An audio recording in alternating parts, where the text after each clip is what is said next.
Good evening, everyone, and welcome along to the inaugural EML Premier Challenge Cup. We are here for the grand finale here tonight on Wednesday, the 12th of January, as we take in, of course, 3 Grand Prix for you tonight, the British Grand Prix, the Austrian Grand Prix, and the Bahrain Grand Prix, with 10 teams about to do battle, of course, to win a cash prize, of course, and we'll come on to that, of course, in just a second. But you might be wondering who I am. My name is James. I'm going to be taking to the stream as, well, always on a Wednesday night, normally when EML is on. And joining me in the comment box, it is Mr. Luke Etheridge. Luke, how you doing?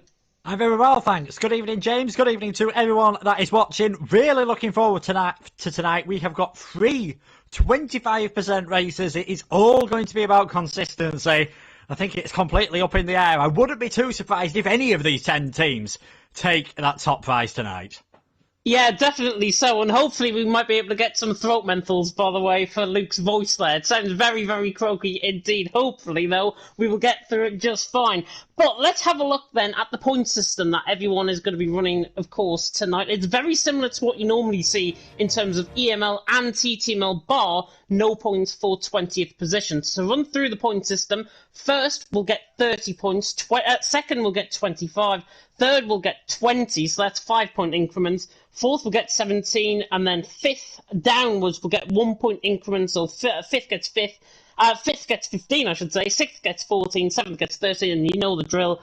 Up until 19th position, which only picks up the 1 point. And if you're unfortunate enough to finish in 20th position, you're going to be right down the back of the field, of course, scoring nil points. And Luke, looking at that point system, I've got to be honest, there is so much awarding for these drivers, of course, and for these teams tonight. Why not have a crack to pick up as many points as possible? Yeah, certainly. You might as well just go for it in every single race. There's no point retiring. You don't know what's going to happen. It's going to be about consistency, as it is in EML. Obviously, it's a different point system. It is the same one that is used in TTML. It's all going to be about just staying it consistent, not panicking if things go wrong, not panicking if we get strange weather conditions, which could happen at 2 of the tracks. I very much doubt it's going to happen at the 3rd track, but weather could well play a part, and just trying to keep a cool head. It is only a 25% race. You can't win it at the start, but you can definitely lose it in something this short. Yeah, definitely so, and obviously all strategies will be one-stop in terms of these 13-lap races in terms of Britain, of course, 18 laps, of course, in terms of Austria, and Bahrain, I think, is 14, if I'm not mistaken, off the top of my head. So these guys have to really condense down their normal 50% strategies, which most of these guys run, of course, in other leagues, and now, obviously, turn that into a positive. Hopefully, the 25% races will work, and hopefully we'll see some really clean driving as a result of that as well. Looking at the prize money that is also available for each of the 3 teams that come top. So, first place will get £100, second place will get £50, and third place will get £25. So not only that added bonus, of course, of scoring points, Luke, but added bonus of scoring prize money as well. Yeah, I wonder whether that'll change how people drive. I've seen it happen sometimes in other events. As soon as you start gambling a bit of money in front of someone, the risks that they're willing to go for change ever so slightly. But yeah, we'll have to wait and see how it goes. I can gladly inform you that I did get it wrong earlier. It is going to be nice, clear weather. So they haven't got that one to worry about. So they don't have that interference. They don't have the interference from a safety car as well, which again proves my point once more. You've got to be careful at the start of this race because you're not going to have a safety car to come along and save you at any point. Yeah, definitely so. And I think, obviously, with those 2 things now taken out of the equation, I think it creates a bit more of a fair playing field for each of these teams to really shine. We were just discussing beforehand who we might think get on top. I certainly said ERT might look into having a very good round. Of course, Samba and Silly Sly Guy representing both of them. But we'll come on to our predictions, of course, and to who is actually running for each of the teams in just a second. But the final thing that we'll run through before we do show that, of course, is the schedule. Remember, as Lucas said, one-shot qualifying, 25% races, and we have 3 of them for you here tonight, of course, at the home British Motorsport. First of all, at Silverstone for the British Grand Prix. Then we go to the Red Bull Ring in Spielberg for the Austrian Grand Prix. And then third and finally, we go to Bahrain in terms of the one-shot qualifying and the 25%. And hopefully it is going to be fantastic to see, of course, most, with it being obviously clear weather, Luke, it's going to create that even playing field, I think, even more. Yeah, certainly. DRS, we know, is going to be should be pretty fantastic as well. DRS going to be very important around these tracks. Britain, especially Austria, half the tracks basically a DRS zone, and Bahrain another one with 3. So expect to see plenty of overtaking. Expect to see, I've said this before on a 25% race, don't just expect the drivers to do half the strategy of what they do in a 50%. You can generally get the tyres to last a lot longer. So who can maybe stretch that set of soft tyres out the most? If anyone can get inside the top 10 in a set of mediums in one-shot qualifying, that's going to be a big ask with how close the field is, mind. I think they'd be in with a good shot of getting a victory. Yeah, definitely so. And I think, honestly, as I say, it creates that even playing field in terms of the drivers, but also in terms of the teams. They have to produce basically their 50% form on a 25% playing field. And this is going to be really interesting because this is these events I absolutely love commentating on. We get to see something different as per the norm in league racing, and hopefully all of these guys, of course, will be out on track, and hopefully they provide a very good show for us as, of course, we go in towards Britain, Austria and Bahrain. And, of course, the action should start in around 5 minutes' time. We're currently within the lobby at this stage, so if you haven't got an invite, shout out to Luke, of course, who is my co-commentator. He's the lobby host. If you do want an invite or request an invite, send it to him. But let's have a look at the driver lineup that each team is going to be having. Of course, 10 teams that everyone that is going to be running, of course, tonight in the EML Challenge Cup event, the premier event for the grand final. So for SXT, we have Asi and Yogurt. SXT, of course, a very familiar team within EML. Legend and Rudy representing IFR, another team within FRL. In terms of EML, I should say. Will G and Elting representing TF10. Of course, I commentated on the PSGL Esports Cup event. TF10 featured in that. CC Brain and TTG Christmas. Not sure if TTG Christmas is racing for TTG. He's now QVR drivers, so we'll have to see if that has been changed. They're racing in the Ferrari. In the Aston Martins, the Shazoo team of Suku and Jax. ERT in the Alpine, represented by Silly Sly Guy and Samba. Michalizzi and Hersey representing FRL and the Alpha Tauri. Then in the Alfa Romeo, we've got the TFL boys of Shane and Julian. They're in the Alfa Romeo. ET8 represented by Lars and Sam Gamer. Two really good drivers, I've got to say. ET8, of course, another familiar name for myself, of course, within the PSGL Esports Cup event. And QRT, formerly known as Nexus, of course, Snipes and Marlon representing the team there for QRT. And immediately, Luke, I'm looking at that driver lineup and thinking it is a very even playing field.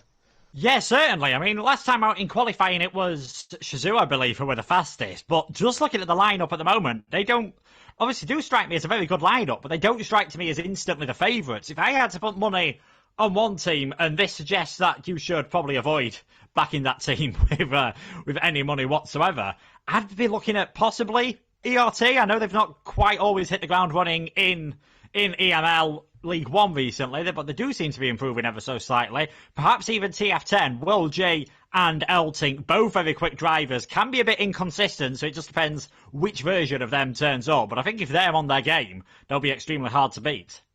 Yeah, definitely. So I've been informed, by the way, with Maze.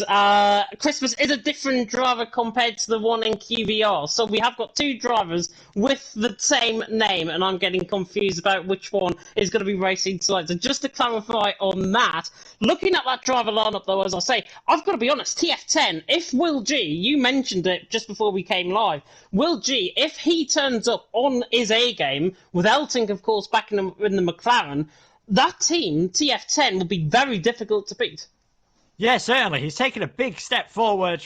Oh, it was extremely quick at the end of the last game. Let's not pretend that he wasn't. He was one of the top drivers on the PlayStation platform, getting in pretty much any top tier he wanted to enter. He'd get in, but just that inconsistency. On one day, he'd show fantastic pace. In fact, in one evening, he'd show fantastic pace in one qualifying session, and then all of a sudden be completely off the pace in the race for whatever reason. He seems to have lessened that ever so slightly, seems to be a lot more consistent, can keep it nice and clean. Don't think he's too scared of being bullied either and getting his elbows out if he needs to. So, like we said, if he's on it, I think TF10 have got a very good chance. But with the scoring system being so tight, you're really going to need both your drivers performing, not just one.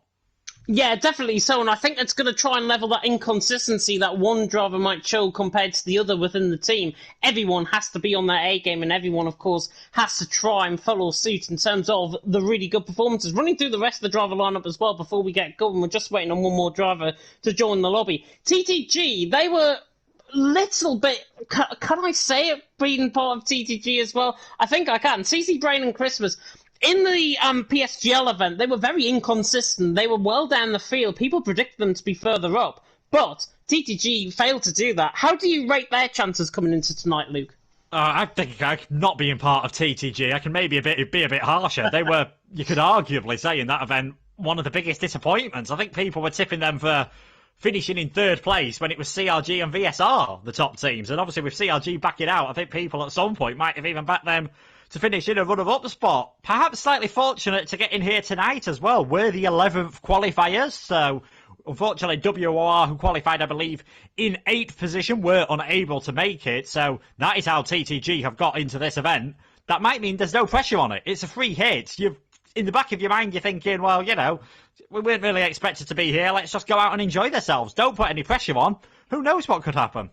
Yeah, who knows what could happen, of course, in terms of the inconsistency with one driver showing compared to another within the team. That might be levelled out tonight in terms of the performances. We should be seeing, of course, regulars like IFR, SXT, right up there, of course, within the EML Premier Division. If you haven't tuned in for that, of course, you don't know what I'm talking about. Both of them teams, and majority, in fact, of these teams have competed in EML in the past, which is very good to see. Hopefully, though, we will be getting going very soon indeed. I think we're just waiting on one more driver to join. I'm not sure who that might be, but we are waiting on one more driver to still join, which will give me a little bit of time to run you through what happened in terms of qualifying last week. Of course, big thank you to Stallman Pariah, who took you through the commentary for that. Very good viewership as well on that stream. Shazoo qualified quickest. Both of their drivers in and around the mid-125s. Of course, it was around Britain, so we do get a really good insight in terms of their qualifying times, of course, with one shot. Remains to be seen whether that can be backed up, though. But Team Shazoo add on top a total time of a 2:51.6, obviously with the Session 1 and Session 2 times added. IFR second, Elite Racing team in third, around 5 tenths off the pace of the ERT team. Talent Factory in fourth, TF10 there in fifth, SXC ETA. WR did qualify in eighth, replaced, of course, with TTG. They're the 11th qualified team, but they were the reserves, so they do get in, of course, with WR not fielding a full lineup. FRL there in ninth and QRT just scraping in. I've got to say, they were around a 10th, I think, quicker than TTG. Scraped in, of course, the top 10. TTG, of course, scraping with WR pulling out. And looking at that qualifying time, of course, Luke, Shazoo well on top of IFR, but that was only qualifying. Today, we've got 3 races involved in that as well. Yeah, as I've already said, we've seen plenty of drivers be quick in qualifying, not get it right in the race. Looking at that, you would expect it to be extremely close. I said TTG were, you know, a bit lucky to get here in 11th place. They were 1.2 seconds off over both of the sessions. So we're talking 6 tenths a driver. If you're only losing 6 tenths of a second to the car in front, you might just be able to sneak inside that DRS zone, and things will be changing. How you get the tyres to last, even though it shouldn't be a big concern, if you can do one extra lap on a softer set of tyres, I think you're going to put yourself in a really good stead. It shouldn't be too long before we find out how this is going to go. And it's a completely different pressure in qualifying tonight, as it is only one shot. Do you go all out straight away, or do you just maybe leave a 10th of a second in hand, knowing that you probably won't get pole position, but that you'll safely get yourself in a good place and won't invalidate that lap? Because if you're starting at the back in a 25% race, no matter how good you are, you're going to have a hell of a job to get up to the front. Yeah, definitely. So I think, honestly, every driver on every team has to try and give 100% their best tonight in terms of, obviously, the on-track action, in terms of battling, in terms of racecraft, and in terms of one-shot qualifying as well. And I think one-shot qualifying is going to be really the make-or-break sessions. This can really determine on how your session is really going to go in terms of how this is going to look in terms of the teams. And remember, of course, we are here at the home of British motorsport. Liz Silverstone, of course, 5.9 kilometres and then 3.6 mile. 18 turns awaiting the guys out on track, as we, of course, will go onto the Hamilton Straight very soon indeed. Still feels very weird to say that. But are we getting into the session, or are we going to get another 30-second countdown? I think we're going to get another 30-second countdown, if I'm not mistaken. And now we have to wait another 30 seconds for these guys to get going. So just adds even more pressure to everyone now, obviously, with that little extra 30 seconds that they had. Yeah, but they're just sort of unaware of this extra 30 seconds, of course. They're just, picking what tyres they can have, which is strange how that menu comes up on this game because of COVID. Drivers didn't have a choice of what tyres they could pick. Everyone's had the same. Now they're just doing their setups. It is still park firm A conditions, so you've got to have in the back of your mind what the race is going to be like. But with clear conditions, that shouldn't be too difficult. Yeah, definitely so. We'll right on board then with Williams, and it's Sam Gamer that we're on board with. So I had to try and negotiate there to the screen on the left-hand side. Now coming through the turn 2, and then into the village section, of course, at turn 3. On board with Sam Gamer, of course. He is representing the ET8 team, I believe, coming into tonight. And looking at the driver lineup, I can confirm that he is, alongside Lars, of course. Just nearly invalidate, I think, coming through Aintree rides the curve very nicely indeed. But now, coming through the end of the first sector, and you normally expect around a 28 first sector in terms of the British Grand Prix here. Now coming through Brooklands, now through the right-hander, of course, of Luffy. Lovely Williams on board, actually. Reminds me a bit like Nigel Mansell back in the day in the 90s around here at Silverstone. Now coming through Woodcut, though, and on towards the old turn 1 at Cups, where, of course, Verstappen and Hamilton, had a collision this season in 2021. And now coming in towards the fastest section of the track, Maggott and Beckett. Many different variations of this on the F1 calendar, of course, America being one of those. And now coming to the real Beckett, and then through Chapel and onto the hangar straight and through the end of the middle sector. Again, Sam Gamer looking up there in terms of his pace. I think he's P2 at this stage, coming down now in towards Stowe. This is turn 15, and then, of course, in towards the chicane, the Vale chicane, and then towards Club at turn 18. Pretty much a lap of the Silverstone circuit is over and done with. TTG Christmas has retired from the session, so he's going to be starting near the back of the field. We might see a few invalidations as well on the lap, but Sam Gamer now on the run to the line. I think he goes second with that laptop. Silly Sly Guys was disqualified from the session, but as we get everything back up, we don't get everything back up, and I'm just completely left in the lurch of who qualified on pole position, but we will confirm that for you, of course, in just a second when it appears on my screen. It is Elting out on top from Legend in second. Sam Gamer actually in third, but Elting out on top for the TF10 team. A Legend there for IFR in second. Sam Gamer in third. ET8, though, showing their hand early. Sam Gamer and Lars up there with both TF10 drivers as well. Elting, of course, out on top. Will LG in fifth. Rudy in sixth. Snipes in seventh. Only 0.02 of a second off the pace there of Rudy. Brain there in CC Brain in eighth. Shane in ninth. Suku ran off the top 10. He's on a set of medium compounded tyres. Watch out for him in the race. Marlon in 11th. Yoggett in 12th. Jackson 13th. Julian in 14th. Micheletti in 15th. 15 drivers managed to set a lap time around here. The top 13 covered by around 8/10. Hersey, Assy, Silly Sly Guy, Samba and Christmas all didn't get a time in. I think Christmas made a mistake and he retired, so he's right at the back of the field. But with that, Elting out on top. And I've got to be honest, Elting a bit of a shock for pole position. Yeah, I think we bigged up so much about his teammate. Maybe we shouldn't have forgot about Elting. Yeah, very quick driver, of course, in his own right. Perhaps a bit more known now for more management of Formula One games rather than driving, but proving there he is a very solid driver indeed. TF10 looking good, ET8 looking good as well. Bit disappointed in from ERT, only team I believe to have both of their drivers failing to set a lap time. I believe the team owner is actually busy tonight. He's otherwise occupied with something else. It's probably a good job for them that he is. But that was only qualifying. Have still got the race to go, and top 19 drivers will get points. And I've never had a race in TTML with this point scoring system where all the drivers are finished. So it's pretty much going to be you finish the race, you're going to get yourself some points. Yeah, well, we do have to wait and see, of course, how everything is going to go on. But now the lights are out and the formation lap has now begun. So we can run through what everyone's tyres are on. Of course, top 9, barring Suku, of course, qualifying on a set of soft compounded tyres. Suku on a set of mediums, qualified within the top 10, so he's on a worn set of medium compounded tyres. Everyone else, like, going for a little bit of a split strategy. It's 80-20, I think, further down the field in terms of the 11th down to 20th, where you've got a majority of the guys, Marlon all the way down to Micheletti, and then Silly Sly Guys, Samba and Christmas, both ERT boys, 18th and 19th, by the way. Watch out for them in this race if they show the pace, of course, of previous events like the 24 Hours of F1. But Hersey and Assy, though, on a sort of soft compounded tyre, and they are going to be aiming, I would think, to round about lap 5, lap 6 before they pit in. All the guys on the set of mediums probably around lap 9. It wouldn't actually surprise me if those on the soft tyres and on the mediums both come in around about lap 6, lap 7. I think it's going to be almost as close to a 50-50 split as you can get. Of course, it is a odd number of laps here. Those on the softs, especially Hersey and Assy, they've got to try and go for it as soon as possible. They can't afford to be hanging around in this situation. They've got to go hard pretty early on. Try to get some moves done. Take advantage of those soft tyres. Suku starting 10th on the mediums. Well, he has done the qualifying on those, so it'll be interesting to see whether that does affect him, and he has to come in a lap earlier than everyone else on a set of the medium tyres.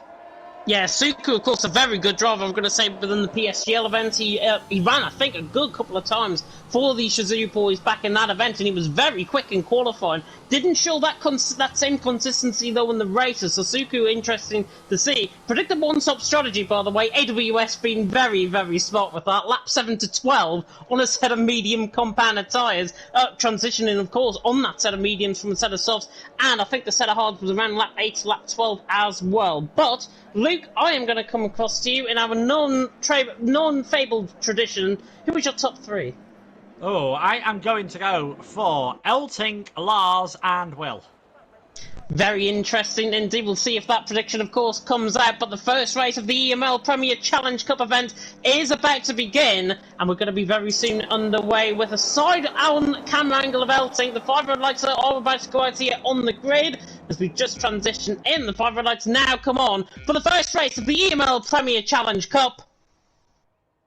And it's lights down, away we go, and Elting gets a very good start. Legend as well will be alongside him, down and towards turn 1 at Abbey, and it's Elting who leads the way. Legend in second, and on settling down, Sam Gamer there in third. The Canadian under pressure from Lars in behind. Everyone's cleared through turn 1 and 2 safely as Legend tries to launch it down the inside on Elting. He has to defend quite hard in towards entry, and now through the village section, and through the loop, I should say, through turn 4. Elting though leads the way. Legend in second. Everyone's very clean, I've got to say, throughout the field, and now Legend will launch the attack down and towards Brooklands. He's taken to the outside line. The Mercedes ran on the back, and City Sly Guy has been caught up in inside with Michelizzi as well, right further down the field, but Elting leads the way, now in towards Luffield for the first time. Is he going to try and dip underneath him? He's got Sam Gamer on the inside line of him, and he has to try and back out of that move, does Sam, but Elting leads the way. Legend in second, Sam Gamer in third, through the first half a lap to go, and now on the run down in towards Cops. As Elting leads the way, Legend in second, Sam Gamer in third, Will LG in fourth, and now Legend still on the back of Elting.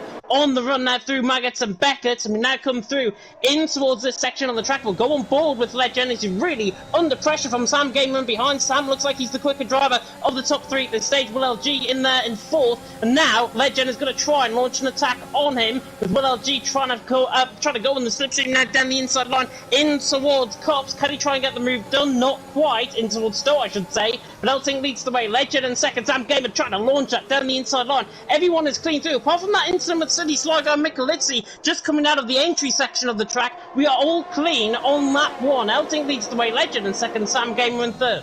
Yeah, Sly Guy and Michelizzi having to come into the pits. On a 25% race, they should be able to get towards the end on a set of soft tyres, but I'm not sure how good they will be. Sam perhaps a bit lucky not to lose his front wing there, as Legend's got a better run there coming through the loop on Elting. It's just whether he can do anything down the Wellington Straight here. DRS will be activated next time around, and I think Legend in the end is going to end up waiting for that DRS activation point. Lars looking all over the back of Will as well. Two ET8 drivers, two TF10 drivers I should say, sorry, in the McLaren have really been under pressure on this first lap and a half, but they've dealt with it well so far. Somebody that did get a move done though as Snipes all out of shape coming out of Lovefield was Shane. He's into 8th positions as TFL, already looking quite good. Predicted pit stop strategy again comes up lap 7 to 12, but Shane is through into 8th position. Lovely move down the inside of Brooklands, and he's into P8 with Snipes and Marlon following on in behind, of course, for the QRT team. Yogurt there in 11th. Suku has dropped quite a few positions, down in 13th position. We'll have a look actually at the positions lost and gained. Most positions gained really. Julian, Hersey, Samba and Crispus, they've all gained 2. Everyone else, as well as CC Brain, also gaining 2. Everyone else has gained 1. Apart from Michelizzi, he's dropped 5 positions. Suku has dropped 3. Yeah, no, not good to obviously Michelizzi getting involved in that contact. Suku, I think, just got a bad getaway and just sort of got swamped on the run down towards turn 1 as Jackson Samba are into the pits. I didn't see any contact between them, so I'm not sure whether this is just a very aggressive strategy, realising that they've been stuck in some traffic. This might be an idea some of the other drivers use, because of course Silverstone is not traditionally a high tyre wear circuit, and Jax is coming into the pits. This is a straightforward strategical choice from both them. ERT have now got both of their drivers after qualifying badly, perhaps deciding very early on to get rid of those tyres, as Legend down the inside on the run down towards Brooklands takes the lead of the race. Yeah, he had such a better run coming out of Village and through the loop section, so the Legend is through and he's into the lead of the race. Elting now in second, and Elting now has to decide. He's got his teammate 2 cars behind him. Does he decide to pit in early and try and react to Jackson Samba, of course undercutting themselves, Or do they stay out and go a little bit extra into the race and try and negate some of that tyre advantage somewhat later on in the race? Assi is right on the back of Hersey and is going for a spin. Coming through Cops, Assi was right under the rear wing of Hersey. Not sure if there was a bit of contact. Assi now into the wall. Might be rear wing damage on the car as well. So Assi is ran. He's down in P16. And an absolute disaster for one of the SXT boys as now Legend holds lead down in towards Stowe. Eltink leading in second. Sam Kamer in third. Will LG in fourth. Shane again on the back of Rudy. Looks very quick. The I-Farman is struggling. Rudy in behind. But in front of him, TC Brain is also trying to get a move on past Lars for 5th and 6th as Yoghurt is now into pit lane, Julian Suku and Christmas all into pit lane. I think Assi is having more trouble as well further down the field, but they're all in, possibly to try and react to Assi and Jax's pit stops. Yeah, I think that's what it is. The strategy is get rid of those medium tyres as soon as possible and just stretch for softs out around this circuit. It wouldn't be, I don't think it'll be as extreme in Austria, definitely not in Bahrain, as they are circuits that wear out the tyres more. They do call them soft, medium and hard, but that's just generic names used by Pirelli. They are, of course, different compounds of tyres ever since the Pirelli Rainbow was got rid of back in 2018, I believe it was. So this could work out, I think, having a stop early on for a set of the soft tyres. I mean, you'll see Jax here. He'll try and bump up the order. He's got ahead of his teammate. He's got ahead of Julian. He's ahead of Yoga as well. So he's now effectively out of those that has pitted. He's the second car out on circuit. Silly Sly Guy setting the fastest laps of the race as well. Watch out for these on the soft tyres, especially Jax and Yogurt maybe, as they're not going to be battling too hard, although Yogurt's under some big pressure here from Julian. He is indeed, and Suku's right on the back of Samba as well, on the run down in towards Brooklands. Is he going to get the move done? He does. Suku through and he's into 15th position. The Suzuman hangs Samba out to dry, and Samba now has to try and do a dance to try and get back through as Elting now retakes the lead of the race, and Legend, we just missed that slightly, but Legend now down into second. Elting leads the way, and now Will LG is into the pit lane. Sam Gamer, that was a very late cut across into the pit lane from Sam Gamer, but he's also into the pit lane. Will LG into the pit lane. Marlon and Hersey also into the pit lane, so everyone seems to be reacting earlier than what we thought. Yeah, this is sort of the thing. You never know what's going to happen in a 25% race. I thought the strategy would be to stay a bit longer on these set of soft tyres, because those drivers on the softs at the end of the race are going to be finding themselves in a bit of trouble. Yogurt was just getting pretty close to Jax there, so these guys clearly reacted to the pit stop. Sam still won't come out ahead of Will. Hershey's gone onto a set of the hard tyres, which I've got to think is a mistake. There is no way whatsoever he's going to be putting in a good performance. That's very unlucky for him, as Christmas out in the race. He's gone off at Vale. That is not normally where you see a car going off. There was contact in 2019 between Vettel and Verstappen there, but other than contact, you don't see a car go off there. So I've got to think he's been involved in an incident. I think, honestly, that was a setup failure. It was around anybody at the time, so I think Christmas might have, maybe his pedals or something has gone astray, and that is why now we have all of this gap further down the field. Yogurt is right on the back as well of Jax coming through into Brooklands, and can the Mercedes try and hang it out on the inside line now? Jax on the outside line now, I should say on the inside line now for Lovefield. Julian tried to get his nose in there as well on the Alfa Romeo, but not quite close enough. Everyone in the top 7 haven't come into the pit lane just yet. Elting leading the way, Legend in second, CC Brain looking quite close as well on the back of Lars. As now, as soon as I say that, Elting is into the pit lane. Hopefully we do get confirmation from Christmas about his incident. It looked to me though, we went so far off, it was literally where Verstappen and Vettel had a collision, and they obviously didn't end up in the wall that day. He did end up in the wall there, Christmas, and I can only think it's a setup failure rather than anything else. Yeah, it is.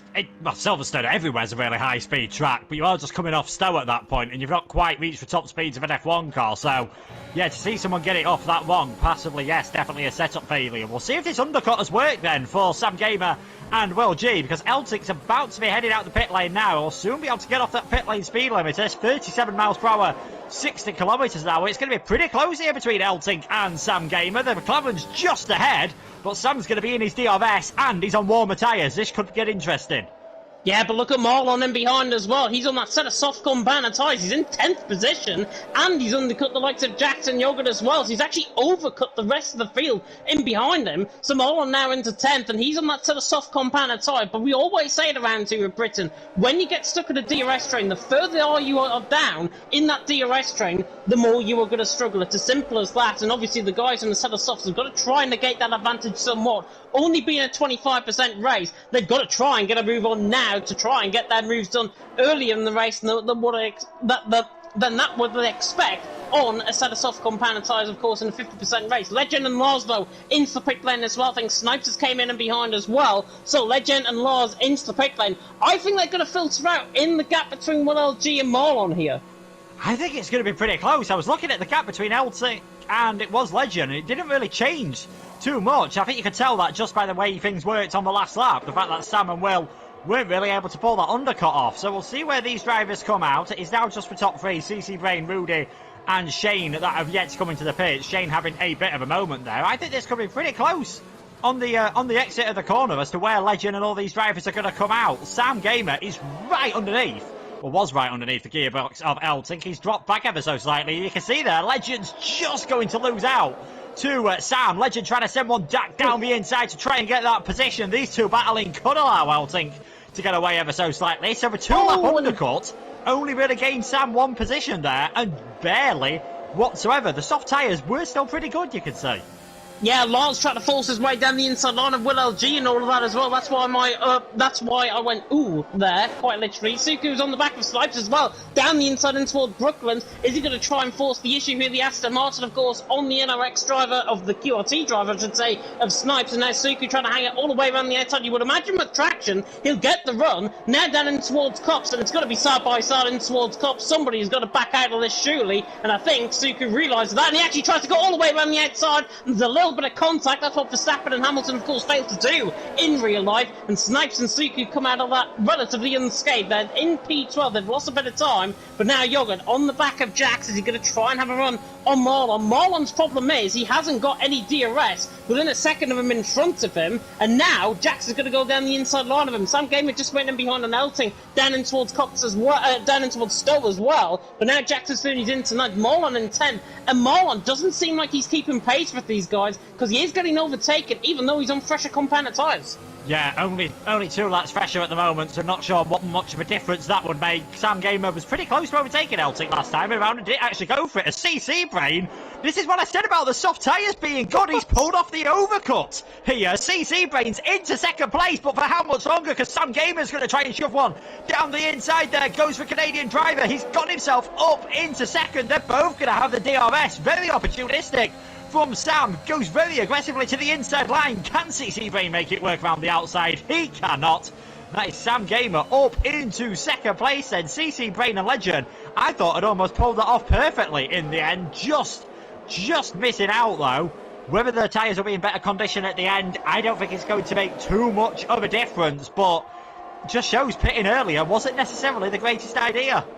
Yeah, overcuts seem to be working an absolute treat. Of course, it's clear conditions, so these guys are literally going full pelt every single lap of the race. Elting leads the way, though. Sam Gamer now into second. CC Brain in third, and now can CC Brain keep up with the Canadian of Sam Gamer ahead? Sam Gamer doing a phenomenal job, I've got to say, for the ET8 team. Lars is just in behind as well, and he's going to try and launch an attack down in towards Stowe, down the inside line. He gets Will LG, so he's into fifth position. So Lars through on Will LG, and he's into fifth. CC Brain still on the back of Sam Gamer, right on the front wing, on board with the front wing, I should say, of CC Brain, and he just clips the curb slightly on the inside. But now into lap 9, 5 laps to go. Elting leads the way, Sam Gamer second, CC Brain in third. These 25% races are keeping us on our toes in the commentary box. Hopefully they're keeping you on your toes as well in terms of the viewership here tonight. Sam Gamer on the back of Elting into the village and loop section, and that was just the first sign. A little bit of slight of oversteer as Lars dives it down the inside line of Legend and behind as well. And we're going to get two abreast down in towards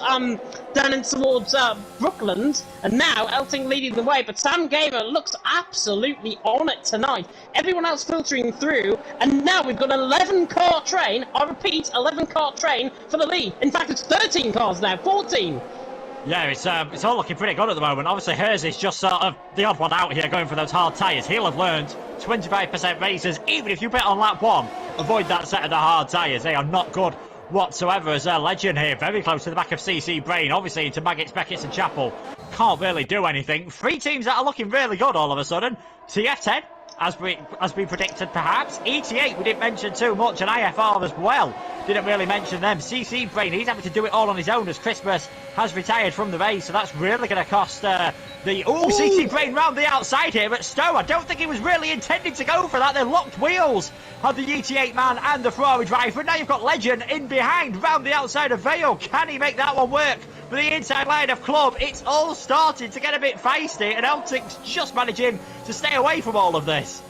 Legend forces CC Brain off track though. I think that all spawned really from Eltink moving across on his line in towards Stowe, and CC Brain became a little bit boxed in, so he had to try and go around the outside. Legend tries to dive it down the inside line in towards Village and then in toward the loop section, but it's Eltink leading the way. Sam Gamer in second, and CC Brain has got a 5-second penalty for corner cutting and gaining the position, so he overtook off track, and the game has punished him for it. So TTG now going to be all the way down, possibly in 14th, maybe even 15th position by the time this race ends. Elting though leading the way, Sam Gamer second, CC Brain in third. I think if there were time obviously between the races, which there aren't, I think TTG would appeal that, and I think they would say that Legend was forced off track by CC Brain was forced off track by Legend, which I think was correct.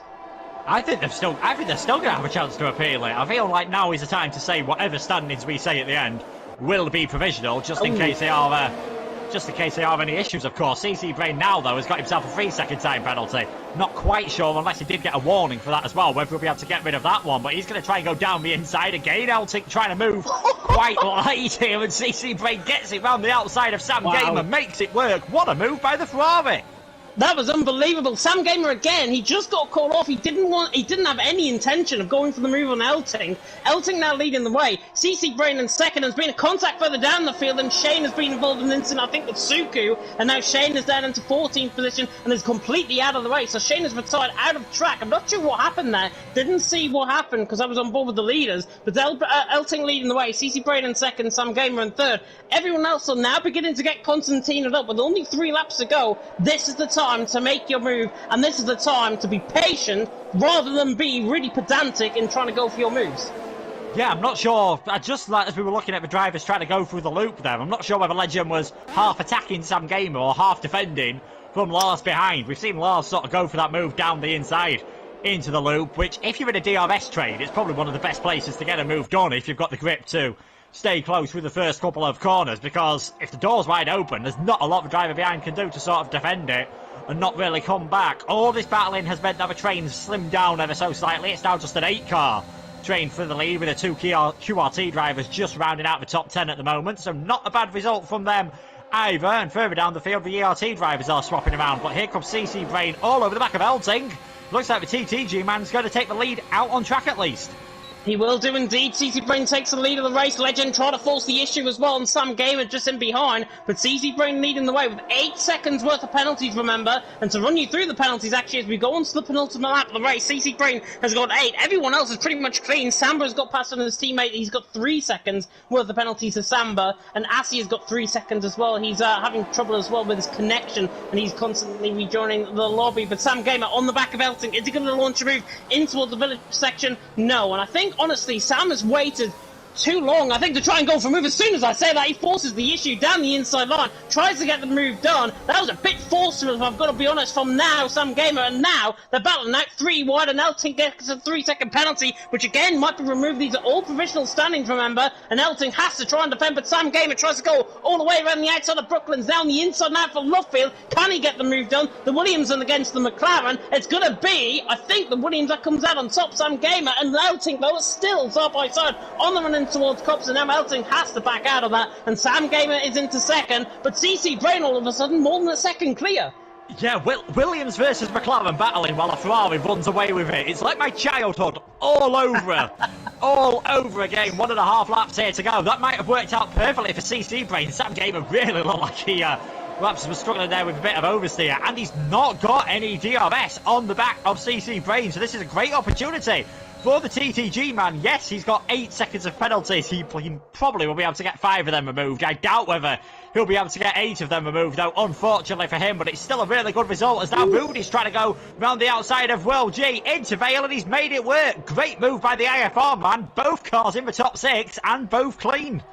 Yeah, forceful but clean, I think that was from Rudy, and it comes to show that you've got to prove a point in these sorts of events to try and get your team as many points as possible. On to the final lap we go. CC Brain leading the way. Sam Gamer's picked up a 3-second penalty as well, and they have all the penalties updated for everyone viewing the stream. CC Brain leading the way. Sam Gamer second, Elting third. I think on to the final lap we were expecting maybe sort of the wacky races. I don't think we're going to get that. Legend is on the back of Elting, trying to close him down in towards Brooklands, but unsettling down once again as actually Legend touches the back of Elting's rear wing there of the papaya-coloured McLaren, but CC Brain leading the way. Sam Gamer second, Elting third, Legend in fourth, and Lars now the ET8 man on the back of the IFR man. And at this stage, provisionally, Legend and Lars will be taking the top 2 spots. Yeah, this is a battle for the victory at the end of the in-game penalties here. They can ignore CC Brain. He has gone. He has checked out. He's just got an extra life without his tyres. He's used a lot of his electrical energy. He's less than 10%. Coming through some of those corners to try and break away. It all seems to have worked out nice for him, and you can see there Sam Gamer's just weaving ever so slightly to try and keep Elting behind him, but I don't think he'll be able to do so. Round the outside goes to McLaren. And that is nice and easy for Elting. Gets himself up into second place, out on track. Will and Jax are battling now. Will's really starting to have some trouble. I wonder if he has picked up a tiny bit of damage anywhere, as I think Mikulitsky has had a moment coming through Maggots, Beckett's and Chapel. We're on to the final lap, and well, race is over, I should say. Legend takes the victory. Lars in second, Rudy third. I think we're miscounting the lap there, Luke. Legend out on top though. Lars in second, Rudy in third. In the end, Jax is fifth. Elting and Sam Gamer 6th and 7th. I was going to cut you off there, but I thought you were having so much good of a time. I thought you would go on to the final lap of the race. But Elting there in 6th, Sam Gamer 7th, Marlon in 8th, Snipes in 9th. Good showing actually from the QRT boys, of course, all provisional at this stage. CC Brain all the way from from literally winning the race out on track by 1.3 seconds. He's down there in 10th position. It just comes to show how close these guys really are. Christmas, of course, his teammate crashed out early on in the race. Asi coming around the final corner to the line in 17th, and Suku gets across the line there in 17th. And I think Asi, because he joined the session, is still going round out on track under his own accord. But let's digest all of that race. Legend out on top, Lars in second, Rudy in third. In the end, the guys that finished first, second and third, CC Brain, Elting and Sam Gamer, CC Brain down in 10th, Elting 6th and 7th. Yeah, that's how close it is. 25% race, of course, you've got less opportunity to pick up a penalty, but so is everyone else, so field stays fairly close together, as we saw there. Massive train with how close the drivers were all the way through. Elting, Sam Gamer and CC Brain really paying the price. I do think if CC Brain, let's say he gets to 5 seconds removed, he'll still finish in 4th place, which, given how close everyone else was, is an incredible result. So I wouldn't be too downhearted if I was TTG, but early standings, IFR looking like they've had an almost perfect start. 55 points, the maximum they could have got. Provisionally, they're on for 50.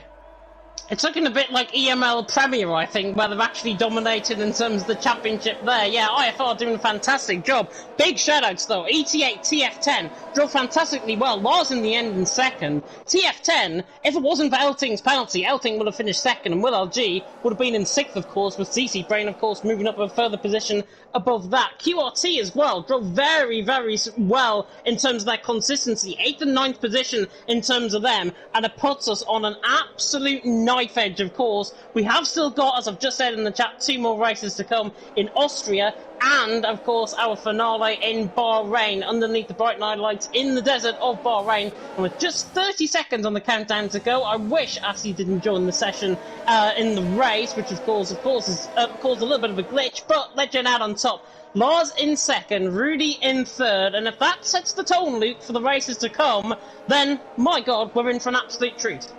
Yeah, we are. I think what drivers might have learned is don't stay on the medium tyres too long. Try to get rid of those as soon as you can. That was the way around here. I think Austria, it'll be a more 50-50 split. Just trying to do some quick maths in my head about how long the race is going to be. 18 laps, I think, at Austria, so it won't surprise me if you only do 9 laps on a set of the medium tyres, as Asi has left the session, so we can start heading towards the podiums. There's 2 Red Bulls on there for the IFR team. Legend taking the victory.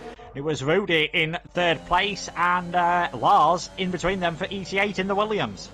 Yeah, Assy has left the session, luckily. Hopefully we can get him back within the little interval that we've got between the races, of course. Driver of the day awarded by the in-game fans is Shazoo Jack, so well done to him getting the in-game vote, as I like to call it. We are waiting on bated breath for the current standings going in towards tonight.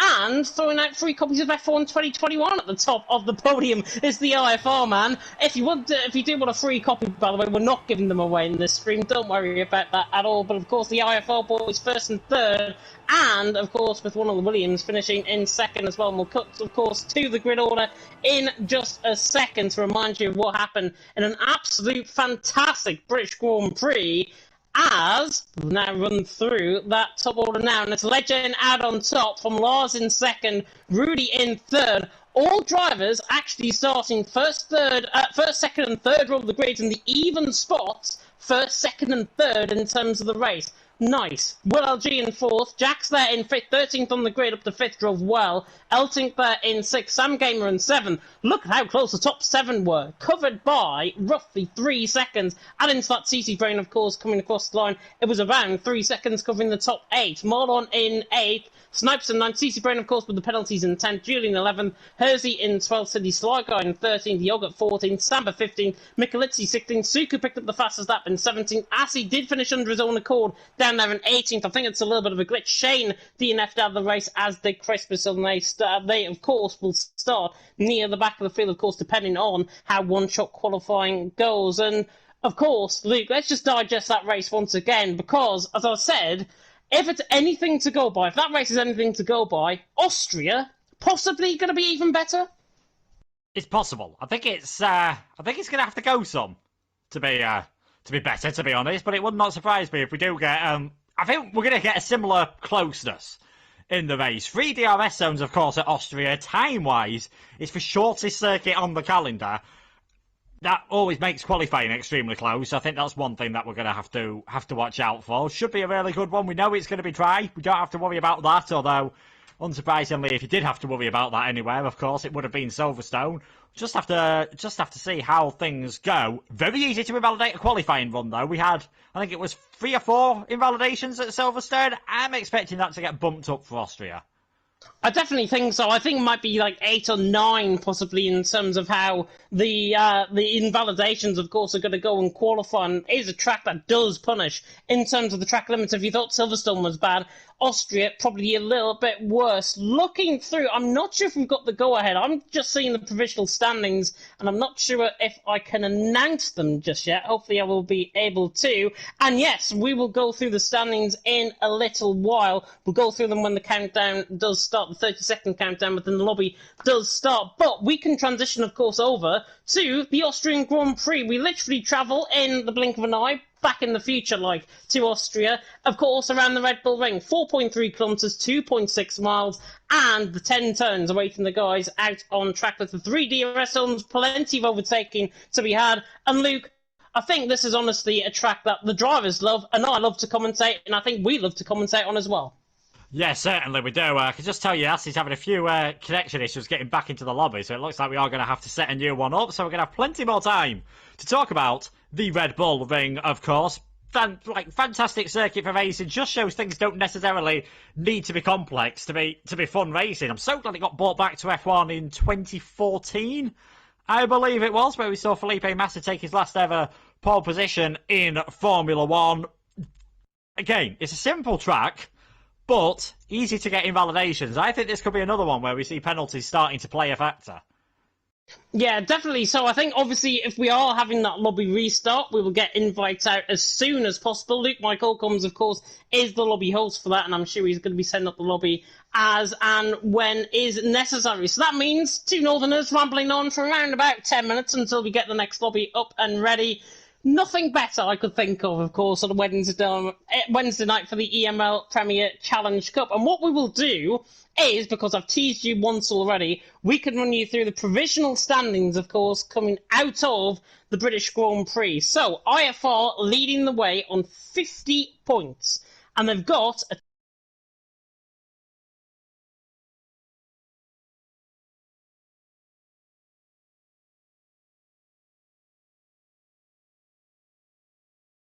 qualifies for the event in 5th on 18.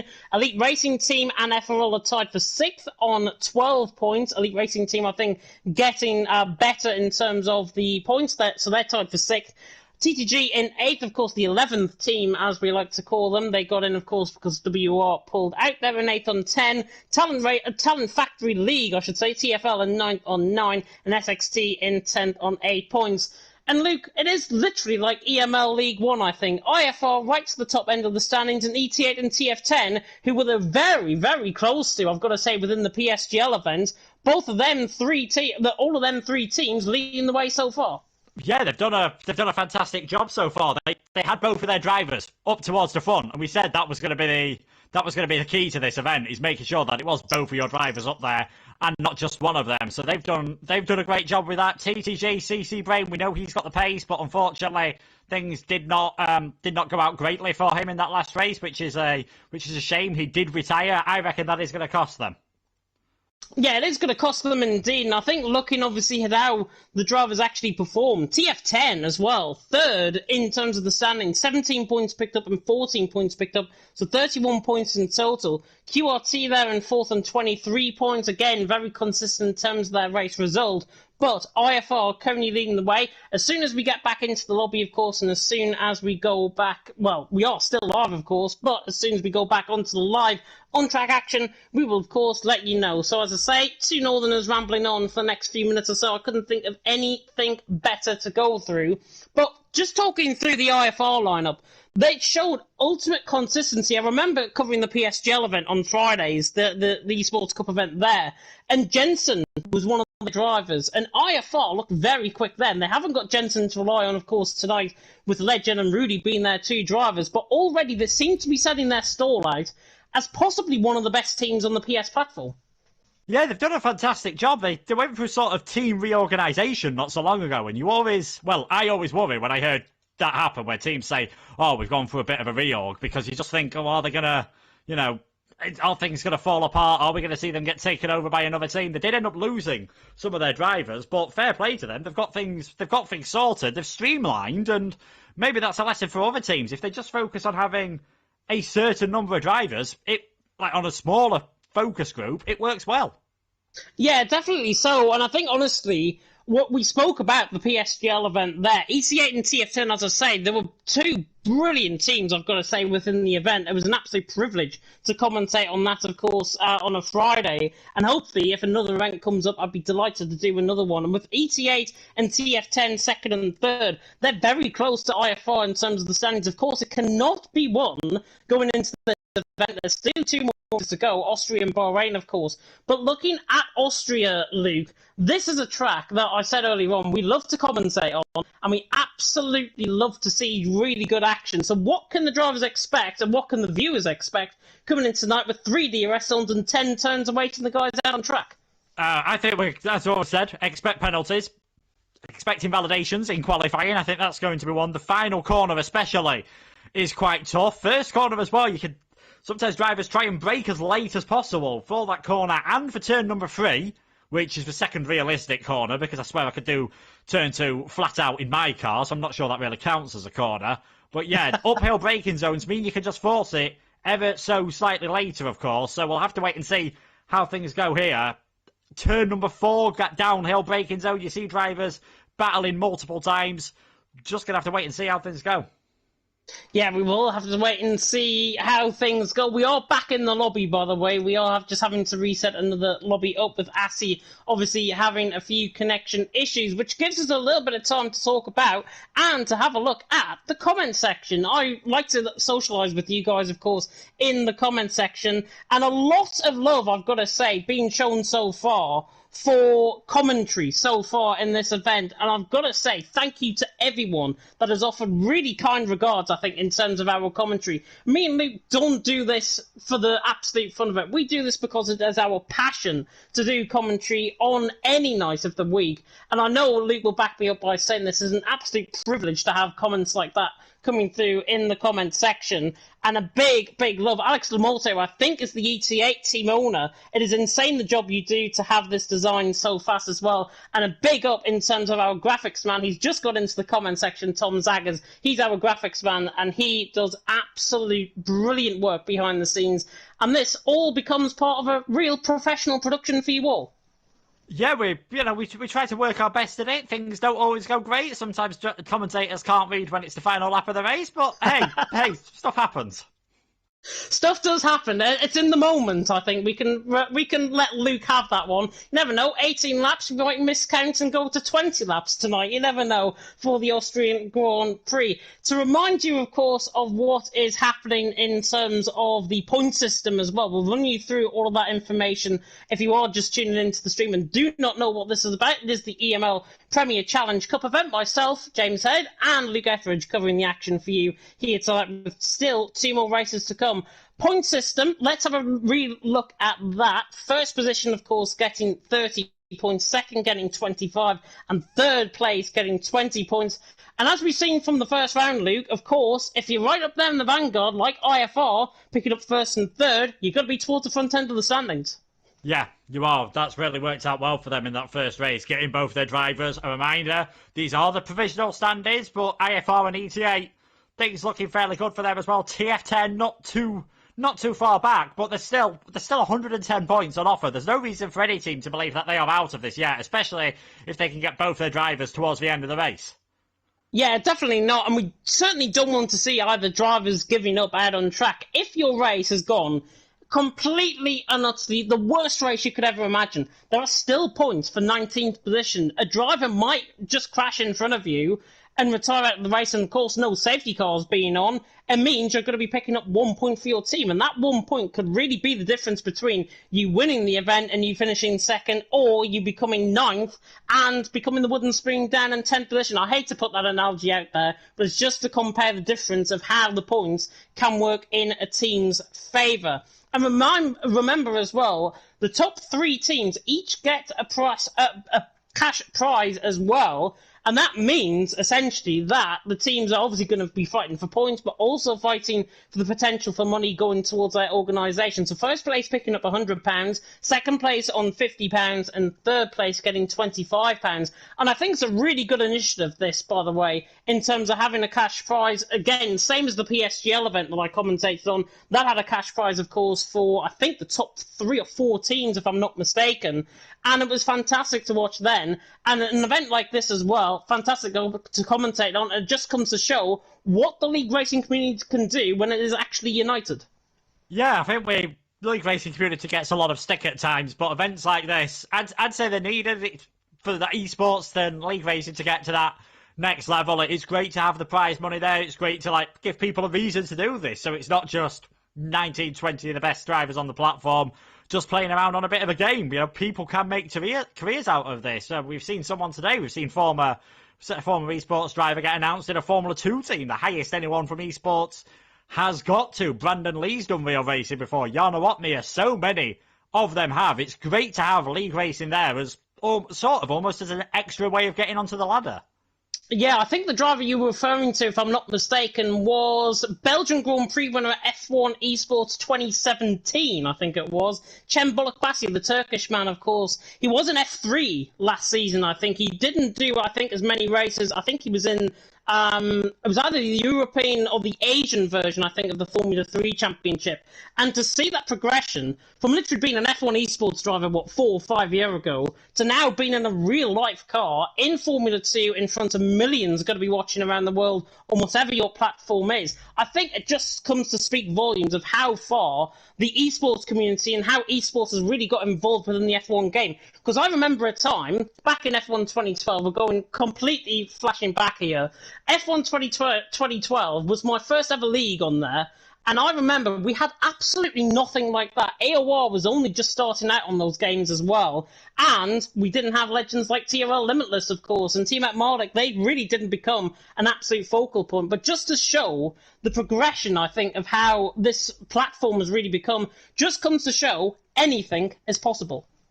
Yeah, anything is possible in racing. We are just having a few issues again getting Asi back into the lobby. Unfortunately, it's not letting me send him any more invites. It's saying he's already in, even though he's clearly showing that he's not. So, do slightly worry that SXT might be a man down unless anyone else can get him in.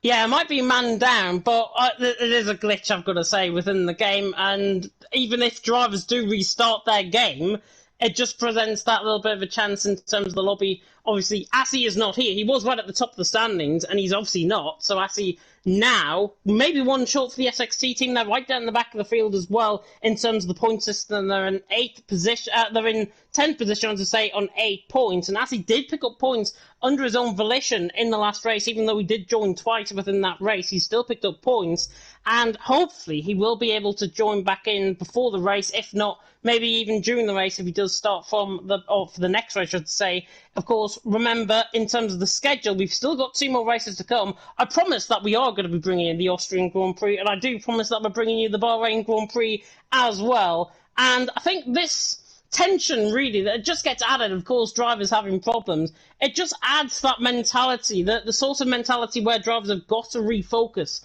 on their race. So if you were a driver, Luke, in this stage, and I know how you've been dominating TTML GT Sport, how do you approach a race like this? You don't do any practice until about 30 minutes before the stream starts, and then just chat rubbish as you're driving around. That's pretty much it. Seriously though, you've got to try and relax. That's me just start like checking on my phone, looking at some other stuff, not really thinking about it, because I feel like if you're staring at the screen, just, oh my god, I've got a race coming up soon. That's all you're going to be thinking about. Thinking is bad for you at times. You need to sort of just do this on instinct. Take the Luke Etheridge approach, I think, is what we're trying to say on the stream tonight. Take the Luke Etheridge approach and approach every single race like as if it's your last, quite literally, in terms of being there 30 minutes before the start and not getting any practice in. I think that's sort of my resemblance as well, because I remember doing LOEF2 on a Monday, and I was exactly the same. I was only getting like an hour's worth of practice in, I think, before the race. And I think my best moment in that was leading the way for 8 out of the 9 laps around the Belgian Grand Prix in terms of the sprint race. So that is literally, I think, the peak of my racing career, certainly. Yeah, but I'm still in the lead of TTML GT somehow. I did post the meme of when you see something that's got to a position and you have no idea how it's got there. I'm still not quite sure how it happened, but it's happened and I'm enjoying it.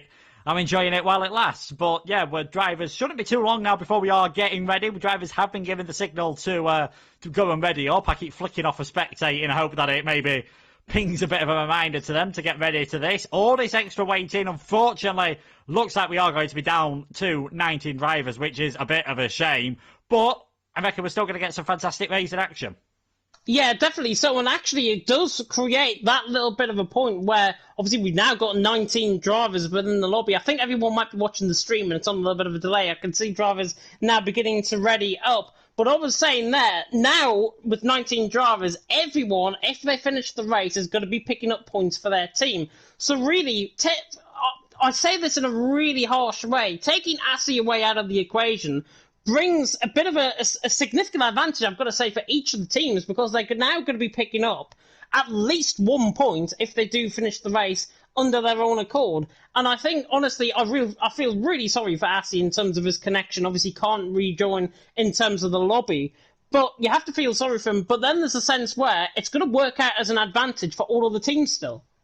Yeah, every team apart from SXT gets an advantage of this. And them at the back, it's really not worked out well for them whatsoever, unfortunately. They were they're sort of in the midfield of the qualifiers last time out. 6th quickest, about 9/10 of a second off the overall time from Shazoo, so a bit of a shame for them. We didn't really talk about Shazoo much last time. Both their drivers starting outside the top 10. I think Jax finishing in 5th place was the highest finisher to have started on that alternate strategy, but things did not work out well for Suku, so they're now down in 5th in the championship. In ERT, who we both thought would do well, they're in 6th place at the moment, but they kept on going after what was a bit of a disastrous start to the race. Yeah, definitely so, and I think both of their drivers were battling out in terms of the action as well. Silly Sliker and Samba certainly having a good battle towards the end of that race as well. But remember, there's still 2 races to go, and all is not lost in terms of the standings. All is not lost in terms of the points. and hopefully we're going to be getting going very soon indeed. The Red Bull Ring, of course, just to remind you, 4.3 kilometres and that 2.6 mile, 10 turns awaiting the guys out on track. 3 DRS zones, of course, one down in towards the Castrol Edge corner, that is turn 1, now known, of course, as the Lauder Curve, if I'm not mistaken. Now, then up in towards turn 3 at Remus, and then down in the hill in towards turn 4 at Schlossgold. Yes, I'm going to try and pronounce these names if I can, but hopefully we will be able to get going very soon indeed. I can see the 30-second countdown is now on. So, I think with all that being said, we're about to get going once again for one-shot qualifying, the Austrian Grand Prix. And Luke, I'm going to put you in an absolute pressure situation. Hopefully your voice will last. You can take us through a lap. Yeah, hopefully it'll put us both on the same car as well. I think that's more of a... Well, if a track my voice is going to last on, it should probably be the Red Bull Ring, and it looks like we are going to go on board with... we'll go on board with Silly Sly Guy then, in the Alpine. He now heads up the hill, down towards turn number 1, 4th gear around there, taking the apex nice and easy, then getting on the throttle as soon as possible. DRS open, one of the 3 DRS zones on this circuit as you sweep left ever so slightly, spotting your braking point round the 100 metre board for turn number 2, slowest corner of the track, down towards 50 miles per hour, about 80 kilometres per hour. DRS open. Once again, expect to see plenty of drivers battling in the race as they now head towards turn number 4 on the circuit. Downhill there, about 100 metre point. Very easy to go deep, very easy to lock a brake. You do not want to end up in the gravel trap. Flat out then through turn number 5, a double left-handers of 6 and 7. Sly Guy not really challenging the apex there, getting a massive wobble on the back of the Alpine as he comes out of turn number 6 into 7 and 8. That's nice and straightforward. Watch out for that pit entry on the right-hand side. You've got to at least make some sort of attempt to follow that pit entry line on the right-hand side into turn number 9. Flying Ricard through turn number 10, very close to invalidating on the exit, but Silly Sly Guy puts himself into 7th place, and look at that lap from Jax on the mediums. Yeah, 103.7 on a set of medium compounded tyres, but it is Yogurt for the SXT team. There might only be one of them, but Yogurt is out on top by a good 10th and a half compared to Christmas there in 2nd. Jackson in 3rd. I think Legend and Samba must have hit trouble on their lap. They are down in 14th and 15th and haven't come across the line just yet, but it is Yogurt out on top. Christmas in 2nd, Jackson 3rd. And to run through actually in terms of the telemetry and everything, and I'll run through the tyres and we'll run through the grid order in just a second. But fantastic in terms of the action out on track. QRT, of course, getting some support there in the comment section as well. And if you are here to support your favourite team, you can do that indeed within the comment section. But it is the sole SXT man of Yogurt out on top, Crispus in 2nd, Jax there in 3rd. Both Shazoo drivers actually having a much better qualifying session than in Britain. They're 3rd and 4th in the end. Shane there in 5th for the TFL team. Sam Gamer in 6th with Lars in 7th. Rudy, the only driver for IFR to actually set a valid lap time. Legend there down in 14th, I think retired from the session. So he is now down, Rudy in 8th, Silly Sly Guy in 9th, Marlon there in 10th, Michalitzi in 11th, Snipes in 12th, Hersey in 13th. Legend there, the start of the DNF from 14th downwards. Samba, also DNF, he retired out of the session and didn't actually finish his lap, so both of them didn't finish the laps. That's why the 14th and 15th. Eltink, CC Brain, Will LG all got disqualified laps because of track line invalidations, and Julian didn't set a time. He must have retired from the session. But out on top, Yogurt, the sole SXT man out on top, and TTG, of course, with Christmas there in 2nd as Legend. Well, I don't know what's going on. Neither do I, to be perfectly honest. Fingers crossed everything working fine, because, I don't know how much more I can cope with this. But yeah, Yogurt setting fastest time, TTG 2nd, Shazoo in 3rd and 4th. It's a good opportunity for them, as we do seem to be waiting quite a long time here. We do seem to be waiting quite a long time here. I get the feeling with Assy joining just before qualifying, do we have potentially a glitched lobby? I really hope we don't, but I think we might have a glitched lobby here in terms of Assy obviously rejoining within the session, within qualifying. It was around 6 or 7 seconds, I think, before the start of the actual laps. So that is why I think we might have to have a second lobby restart of the night. This game obviously does love to throw trials and tribulations our way. But hopefully we might be able to get another lobby up in due course if we are. But we don't know what's going on. You don't know what's going on. I think there's more, literally, in terms of two Northerners rambling on again, I think. Oh, not knowing what's going on, I spend a worryingly high margin of my life in that situation, not worrying what's going on. Thankfully, I have got the results up for the stream. Hopefully, we'll be able to get going again because, we all want to get the racing done as soon as possible. So I do apologise to the drivers as well for what is happening here because this does seem to be taking quite a long time. We do all thinking if Asi leaves, it might sort things out. We'll have to wait and see. Yeah, so for any of the drivers in SXC, Samba has actually left the session, and that has seemed to fix it. So we are now back going into the race, which is very weird, and I can't see Asi's name down the right-hand side either, so I think he's actually out of the session because he didn't join in time in qualifying. He will not get a car, of course, for the race, so that does mean he's going to be just spectating, basically, in terms of the going into the third race, of course, in Bahrain. But Samba has left the session. Hopefully be able to rejoin. His car is on the grid, I believe, down there in 15th position behind Legend. But at least it looks like we're getting the resemblance of a start. I don't want to jinx it, but it looks like we're getting that way. Yeah, it does look like we are going to get that way. So hopefully we'll be able to get ourselves going, and we'll get some really good action in that race. Things are definitely looking very close at the moment. Hopefully Samba will be able to rejoin because I know he did have a few issues with certain people hosting. I can start to see now why Legend was throwing away copies of F1 2021, but we'll gloss over that point. Should be really good. Another thing to watch out for, again, excuse me, obviously we know the soft tyres last really well now. Yeah, the softs do last really well, and if it's anything about my prediction in terms of, well, there's a bit of strategy, actually. Lap 7 to 15 on the set of medium compound tyre.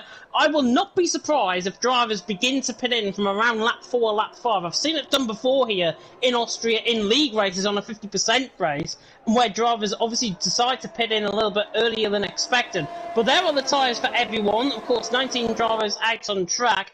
Top 10, bar Jax, of course, who's on the set of mediums. Top 10 mostly qualified on that set of soft compound tyre. Everyone else, though, Micheletti downwards, bar from Elting down in 16th. He's on a set of soft compound tyre, so obviously it seems like TF10 are going for a split strategy call.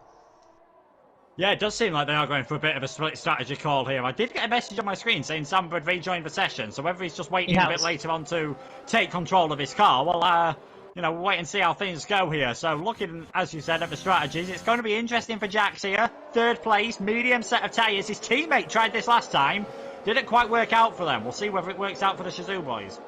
Yeah, definitely so. Suku, of course, his teammate's actually in behind him, and Suku got a really bad start in terms of that British Grand Prix, and now he'll be hoping that Jax can get a better start than him, because otherwise he's going to be held up, and there could be a real pack of cars behind, trying to get past Suku once again. Elting, though, down in 16th position. In regards to Samba, I think he can only rejoin and take control of his car once the formation lap is complete, and obviously he's right down the back of the field and then can retake control of his car, because otherwise it is going to cause a little bit of mayhem. But hopefully it hasn't glitched the lobby. Hopefully we are going to get going for 18 laps worth of racing. Joggenad on top, Chris for second, Jackson third, and then a change to our normal top three. I'm going to predict the top three. Why not? For me, I'm going to go as there's a Red Bull gone storming up the road. I don't know what that was about. I'm going to go Suku for the win. Why not? I'm going to go Lars for second, and I'm going to go Will LG for third. And hopefully, we are going to get a race unlike the Red Bull that has just absolutely stolen the march on the rest of the field. Yeah, I would. I wouldn't be optimistic about this one if I'm being perfectly honest. It reminds me of, I think it was Giancarlo Fisichella once got in the wrong grid slot on a race and tried to manoeuvre his car like almost horizontally into the correct grid slot, which, funnily enough, in a Formula One car, did not work. But yes, it looks like Legend's going around now on his own. Your guess is as good as mine as to what is happening here.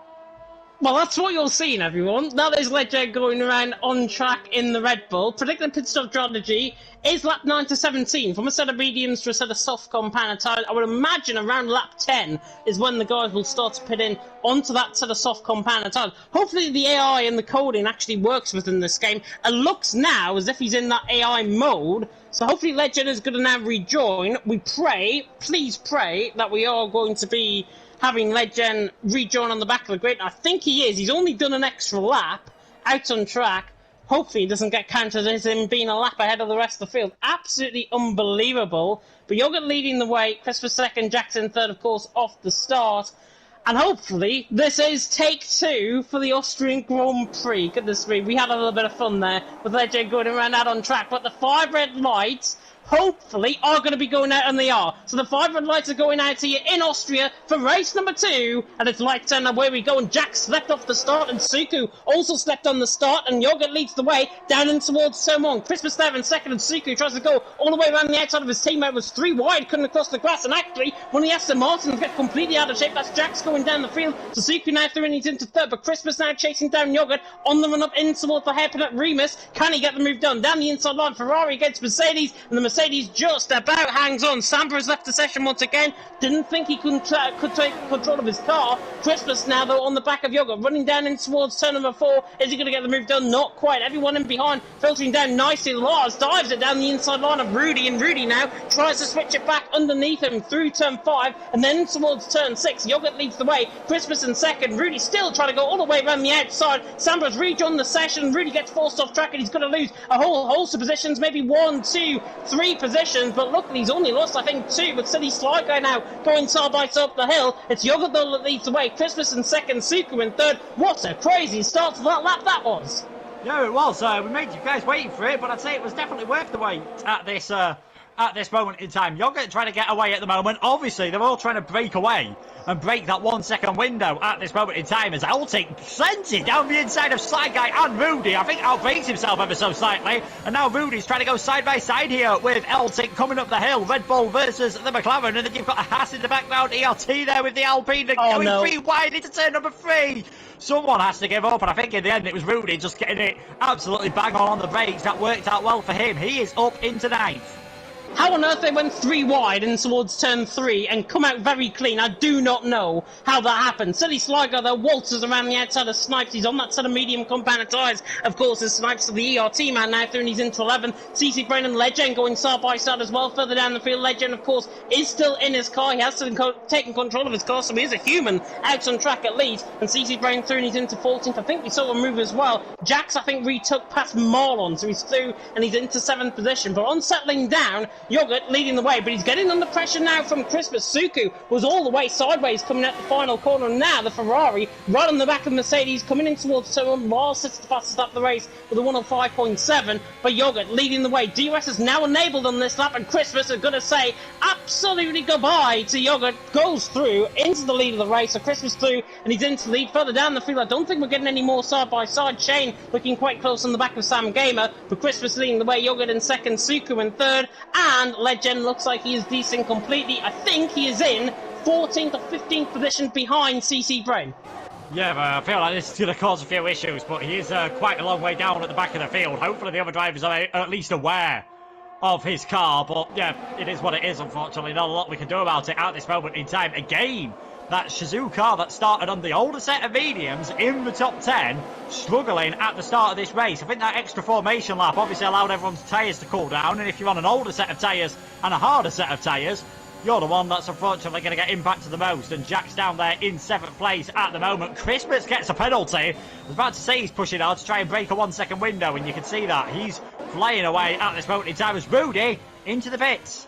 Yeah, Rudy into the pit lane, which is quite interesting because I thought he had damage on the right side end plate. And we're seeing now into the pit lane, he hasn't got a front wing change, it's just purely for a set of medium compound tyres. The CC Brain now is through on Julian, and look at this, now Legend is right involved in this as well. Will G side by side with Snipes, and Snipes is the one that's lost the field. Now further down, in 13th and 14th, Legend is down the inside line. There is a little bit of ghosting system there in play. Legend is down there in what I would assume is 14th or 15th position. He's behind Snipes and ahead of Hersey at this stage. We'll try and keep you on point in terms of as actually Legend dives it down the inside line, and that is why you don't try and dive a ghost car down the inside of a human car, especially when you're desync out on track. Christmas leads the way. Yogurt in second, Suka in third. Definitely, I think, though, we will probably be restarting the lobby to fix the glitches. That is obviously inevitable within this race so far, as Eltink is shoving Marlon up the hill in towards turn 9. Oh, Christmas has spun it! Christmas has lost it coming out the final corner! He's facing the wrong way, just too quick out of the final corner. Race leader spins it round. I'm not sure if he's got damage, but he drops all the way down to the back of the field, and it is now Yogurt leading. Yogurt leading the way, then Suku in second, and Christmas now has to try and recompose himself. He's in that 15th position. Legend has completely now ghosted, stopped him basically out on track now, which is absolutely ridiculous. Yogurt leads the way. Suku there in second. 0.4 of a second though between the Mercedes and the Aston Martin, and it didn't look like actually Yogurt had got DRS on Christmas, of course, coming through turn 1, but Suku on the back of him 0.3 away. Now Christmas all the way down in what we assume is 15th position. Snipes now on the back of Hersey there in 12th, Snipes there in 13th, Samba in 14th, and Hersey gets the move done as well on Snipes, so he's into P12. But hopefully, on settling down now, Yogurt leads the way, Suku in second, Sam Gamer in third. We'll just ignore Legend for this stage. We're not sure where he is out on track, but we will definitely do a restart and if it's needed, with obviously the desync that is still prevalent within the lobby as Marlon has gone round through the final corner. Yeah, Marlon's lost it coming through the final corner then. He's, well, I think he was on his way to the pits. If not, there we go. Marlon on his way into the pits then. So we're seeing soft runners coming a bit earlier. That's Christmas coming in as well. I imagine his tyres are slightly cooked at this moment in time. Samba's got himself a 3-second time penalty for multiple warnings. I'm not sure if he's having any desync issues as well. But what this has done, of course, has really closed things up at the moment. We've got Yogurt leading, Suku in second. The top drivers are a lot closer together than they were. Yeah, definitely. So Yogurt leading the way, Suka there in second, Sam Gamer in third, and it looks as if that this race might just be called off because it looks like we are going to get a restart for the lobby. It is unsafe, I think, for the drivers to actually be going around when there is desync prevalent within the lobby. All thanks to drivers obviously rejoining within the lobby, but it looks as if we are going to be getting a restart. Certainly that will be communicated, I am sure, to the drivers. So this race that you're seeing currently on lap 7 as we go on to Yogurt and Suku obviously think they're coming into the pit lane. Everyone, I think, just retire out on track and let's get this race restarted, I think, because obviously we want a real safe lobby, I think, for these guys. And obviously if there's desync and there's lag involved, we do not want to be putting drivers under the pressure because it just creates a whole different kettle of fish, I think, for the drivers out on track. So I think a restart definitely needed, and I think it's the right thing for sure. Yeah, I think it is messed things up, but imagine if you're ET8 at the moment, do you just carry on? First and second place, are they going to want to restart? Yeah, I think maybe so. I think Sam Game obviously in Lars side by side down towards turn number 4. This is down towards Logical. Yogurt is side by side as well with Jax further down the field. It looks like these guys are just continuing racing at this stage. We'll try and commentate on what we can out on track if we can, of course. Elting on the back of Yogurt. City Sly going out down in 10th position. It looks like he might be slightly desynced as well. Legend is into the pit lane. And Will LG on the back of City Sly Guy going to try and get the move done now through turn 5 and then in towards turn 6 if we can. And Will LG actually launches it around the outside of City Sly Guy and gets the move done very simply indeed. It looks like City Sly Guy actually looks like he's desynced completely. Yeah, I think we're joining. How they haven't got it working. They've had the franchise for 11 years, well 12 years now, because they've released that joke of a game on the PlayStation Portable and the Wii as well. How on earth, like, is the game still in this state that it can't cope with people joining in the middle of the lobbies? I know it's hard, but yeah, I can see why George Morgan went on that rant thing. So. Yeah, definitely. So I've seen a lot of people in the comment section, by the way, saying we are going to be restarting. The drivers have to need communication. So if you're on a party with any of your drivers at this stage, please inform them and please get through to them that there is a lobby restart and we'll be conducting that, I'm sure, very soon indeed. For now, you can enjoy a little bit of free action, I think, out on track as Jax gets the move done around the outside of Lars down in towards turn 4. We'll try and continue to commentate on what we can before we obviously do get the lobby restart. Sam Gamer leading the way is the only man not to come into the pit lane just yet, as Legend has now left the session. So everyone leading the way. Sam Gamer leading the way, but he's into the pit lane. Jax would be winning this race if obviously it was safe for him to continue on. We cannot run the risk, really, I think, of risking more desync and more lobby carnage that we've had already. And I think, honestly, from our perspective, it is the best thing to do in restart. We're only the commentators, but we're literally getting fed the information that we are receiving. But Jack's leading the way, Lars in second, and for a race that isn't really going to count, I think they're really putting up a good fight for it, to be honest. Who can blame them? Who can blame them, right? You might as well have a bit of fun at this moment in time.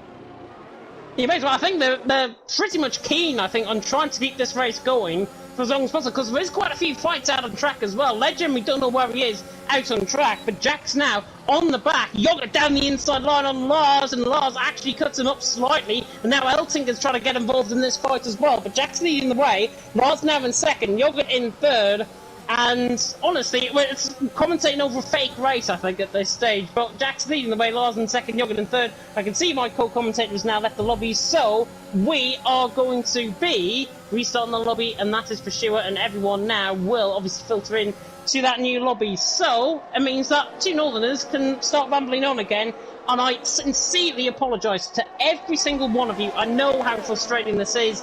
It's just, literally, in the words of George Morgan, the cards that we are completely and utterly dealt. And as you saw there, drivers have now been fed through the information of a lobby restart. And I think we are going to be getting that going very soon indeed. And it was, I believe, Samba that rejoined the session within the lobby. And that is why we are calling a restart now, just to be on the safe side, because we do not want any more of these problems actually happening. And it's almost as if somebody's left all on the track with everyone crashing at the minute. Yeah, I think it's one of those where I'm always remiss to blame a driver for an issue that shouldn't really be a problem. Yeah, definitely so. And I think, honestly, as I say, it's the cards that we are dealt. We can only work with what we have got literally in front of us. Us as commentators, the drivers out on track as well, they can only work with what they've got. I'm sure, I'm 100% guarantee that Legend has probably seen the desync. Everyone else will not be, and that is just the state of the game as it currently is. But hopefully we will be getting going soon indeed for the Austrian Grand Prix, and I can promise you we will get an Austrian Grand Prix. It's just taken a little bit longer than what we anticipated, but of course we have got the Bahrain Grand Prix to come as well. And yeah, Legend was a lap down and was ghosting all the time. I can confirm that. I was on board with him. But he also, as a result of that, he also went a lap extra basically in the race under his own volition, and the coding in the game didn't realise that he was rejoining on the grid. So, Codemasters, if you're watching, GG. I mean, we're about to see how fast my fingers work at inviting people into the lobby, I think. I think we are. While you do that, of course, hopefully we're going to be seeing some really good action. And I absolutely apologise. I sympathise with every single one of you that is in the comment section right now. No matter if you're a team owner, if you're supporting the team that you are supporting here tonight, I totally understand your frustration. I am frustrated, and I know Luke is, and I know everyone else behind the scenes that is running an event is completely and utterly frustrated. That is why we have called the restart, just to be on that safe side. If not, we're going to try and speed things up, of course. One-shot qualifying is still going to happen as well. There's 25%, so luckily we're going to be getting going very soon indeed. And as long as the drivers, if you have a driver that is competing in this event on your friends list, invite them so we can just speed up that process a little bit. Yeah, but I'm sort of stuck between that. Do you invite everyone in one massive blob, or do you just invite a few and hope they start inviting a few drivers as well? It's an age-old question that I never thought I'd be answering, but there we go. There we are. It is the problem of being a co-commentator and, of course, being a lobby host as well. But what I think we can do is remind you, of course, the standings have not changed from this restart. We will be getting in the way very soon indeed. It is going to be a grid editor, and I believe it is going to be doing the... I'm just actually looking. Yes, we will be setting the grid as it was in qualifying. So anybody that qualified in the same position, start on the same compound of tyres, and we are literally going racing straight away. Obviously with the formation but we are going to go racing straight away. No repeated one-shot qualifying. And then for the Bahrain Grand Prix, it is that one-shot qualifying and 25% race. But to remind you in terms of the standings coming into tonight, I feel like I'm going to go on to the standings quite regularly now, I think. IFR leading the way on 50 points, ET8 in second on 38, and TF10 in third on 31. And Luke, obviously looking at those standings, IFR, all of these setbacks for all of the teams is not going to do them any harm at all, but they've got to try and refocus mentally to try and get really good points, of course, out on track. And IFR, ET8 and TF10, of course, leading the way out of Britain. Yeah, they were, of course, leading the way after the British Grand Prix, which is very good news for them. They've got a bit of a chance to reset. They're not going to have a chance to recover from qualifying, of course. So that's going to be bad news for TF10, who did have a bad qualifying session. So they won't have that chance to recover. So it is still going to be Yogurt on pole position. And I believe as long as Asi can join the session, he'll be allowed to start, but will be up at the back of the grid. Which is good, and obviously Asi will be at the back of the grid. Hopefully his connection will hold up. Hopefully we're not going to have any more problems in terms of drivers joining within the lobby. I can definitely say Luke's connection is absolutely brilliant tonight. Normally, when he is in a different location, it normally isn't. I can say that, I think, with a little bit of alacrity. But it is fantastic still, though, to see everyone's still committed to this event. We could have easily just called it all off by now, but it's fantastic. If you, as I say, if you have a driver on your friends list and you're currently sitting within the lobby now, the likes of CC Brain, Legend and Shane, if you have drivers in the lobby, you can go to the Play Together if you're on PS4 and invite them in. It'll be a hell of a lot quicker if you do that, of course, but hopefully we will be getting going very soon indeed. And, well, restart is the big question. Restart is going to happen, and obviously the drivers have to now refocus. Yeah. Again, they've got to sort of, just focus their minds at the moment, not try and think about what has gone before. Try and just write off what has happened. And there we go.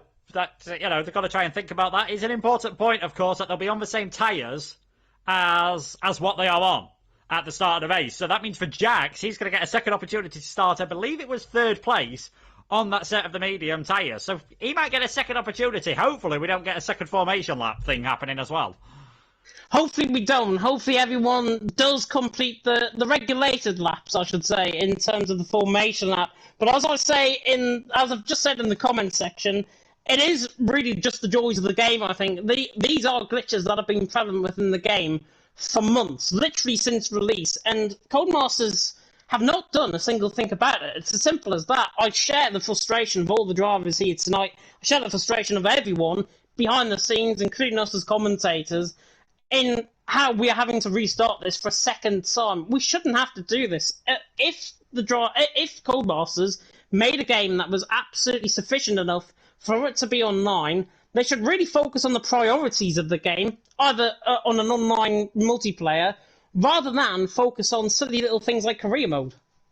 I mean, it's a hard job. They have got to try and focus on everything, but I think there's been a feeling, I think definitely in the league racing community, that it has maybe gone a bit too far on the single player sort of stuff. We'll see if that changes. The next game, I think, could be quite a big, almost like a revolution on the F1 game. I think there could be quite a few differences on the next one.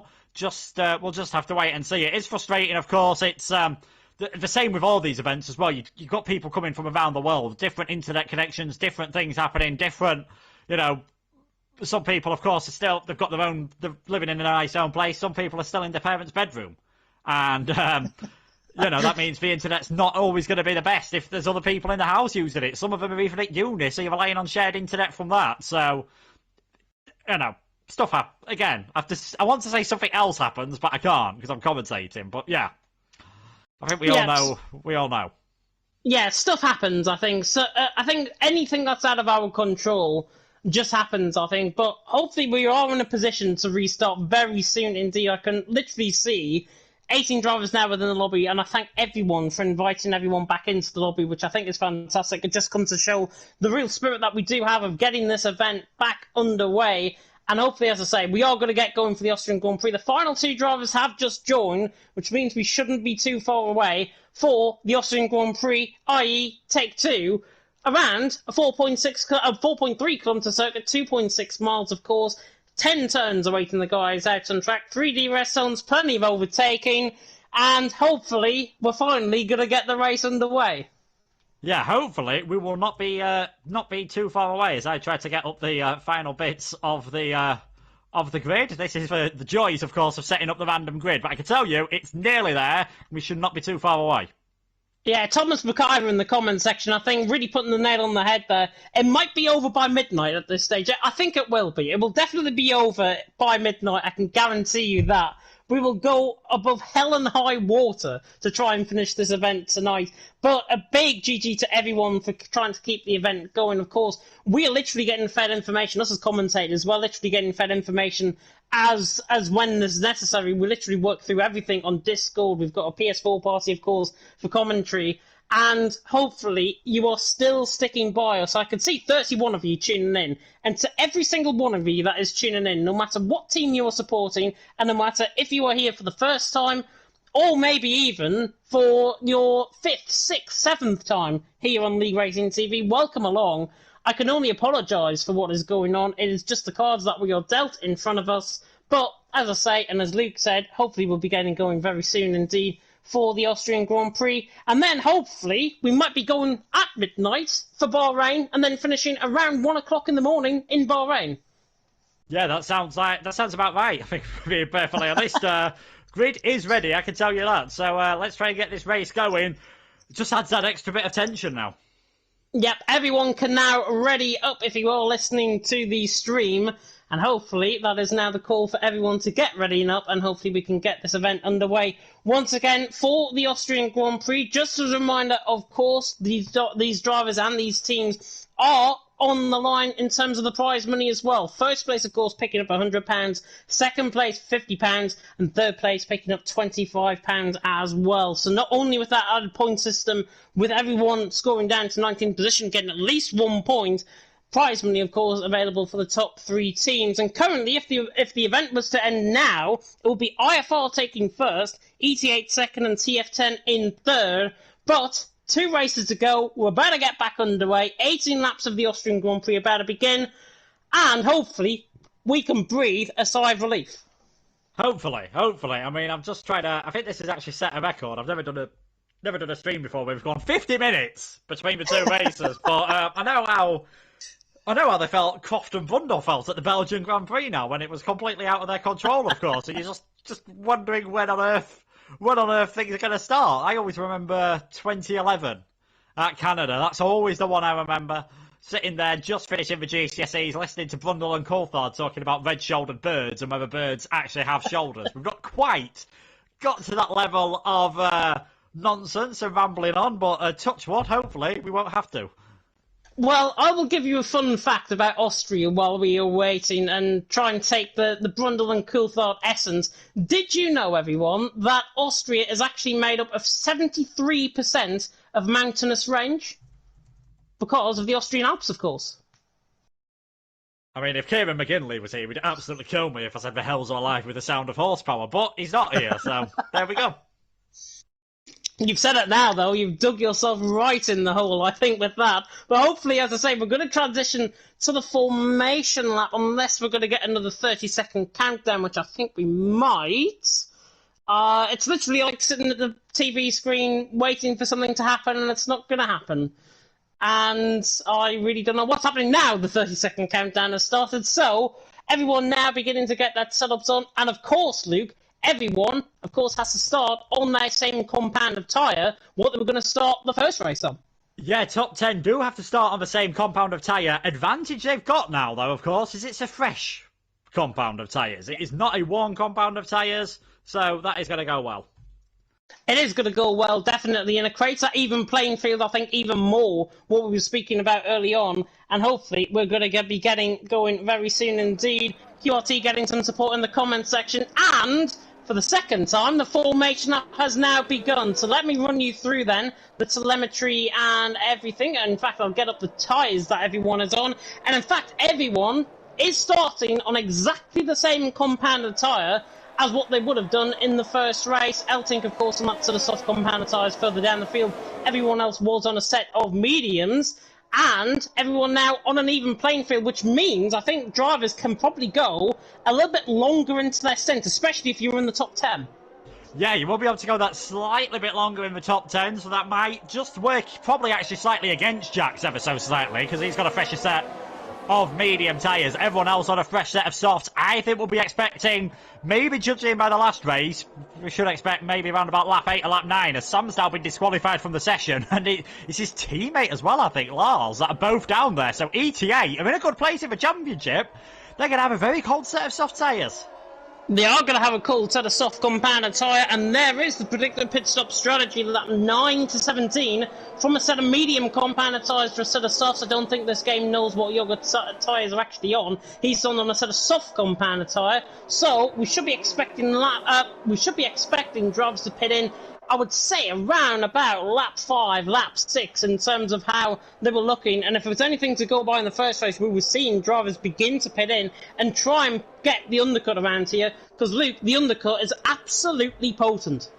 Yeah, but we'd expect to see that not quite as much as Silverstone, where we actually saw the overcut working around there. But I think, yeah, the undercut will be the way to go around here. I think Bahrain is when you're going to get a bit more of a traditional overcut. SXT boys sandwiching the field at the moment, bookending the field. Yogurt on pole position, Assi in 20th place. It doesn't look like anyone's going to try and escape and get an extra formation lap and just burn off a tiny bit of fuel. Final car's getting into place. Let's see how this race goes. Thank goodness that Legend is not going to be doing that once again, but the 5 red lights are about to go out here for take 2 here in Austria. The 5 red lights are about to come on here in Austria for race number 2 of the EML Premier Challenge Cup. And it's lights out and away we go, and Christmas reacts a lot quicker than Jürgen. He's going to get the lead down and towards someone. The Ferrari saunters past the Mercedes, and now he's leaning into the lead of the race. Suku going side by side as well with Jackson again. Jack slows the stop, but everyone's clean through turn 1 safely. A little bit of contact further down the field. McLaren scrimmaging, I think, is Will LG further down the field, but Christmas leads the way. Jürgen in second, Suku in third. Jack's trying to go side by side with his teammate on the run up towards turn 4. Sam Gamer sticks the Williams down the inside line on the Alfa Romeo of Shane, and Shane losing the traction. There's all sorts of carnage into the wall goes Shane and Rudy, I think, as well in that. So both IFR drivers, Legend luckily still going in there in 10th, but Rudy now all the way down to the back of the field. He's letting Shane go. I think he might have got an illegal overtake there possibly as well, but both of them into the wall. Both of them both of them are front wing damage as well. So I mean Shane and Rudy down in 19th position and 20th, and they have got an absolute disastrous start, but it was 3 into 1. Literally did not go as there's another spin, and I think it's Rudy round again. Yeah, let's not forget, last time it was an IFR driver who was unable to see, well, there was having a few problems with the lobby of Legend. This time it's another IFR driver of Rudy, as it does look like we've got a random ghost going around the session, so I really, really hope this is not going to cause any issues again. Christmas flew away. He's got a second opportunity. He's probably one of the drivers that'll be most relieved that we got a restart, because he had that spin. Let's not forget, on the final corner last time around, well, the final corner of what lap he was on, it was not the final corner of the race. We'll see how things go for him, as it looks like, unfortunately, Lars is desynced again from the lobby.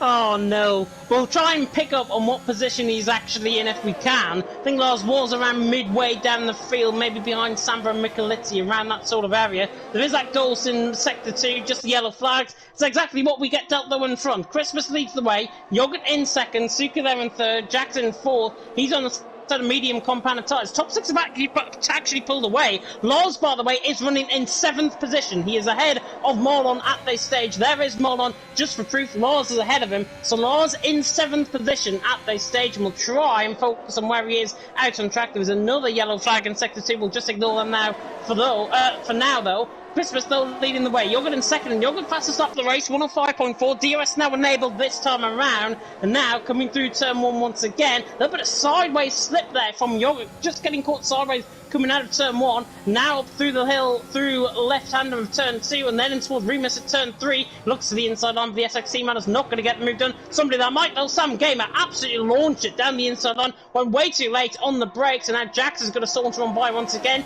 But Sam, with that DRS, is going to try and repay the favour on the run down in towards Schloss Gold once again.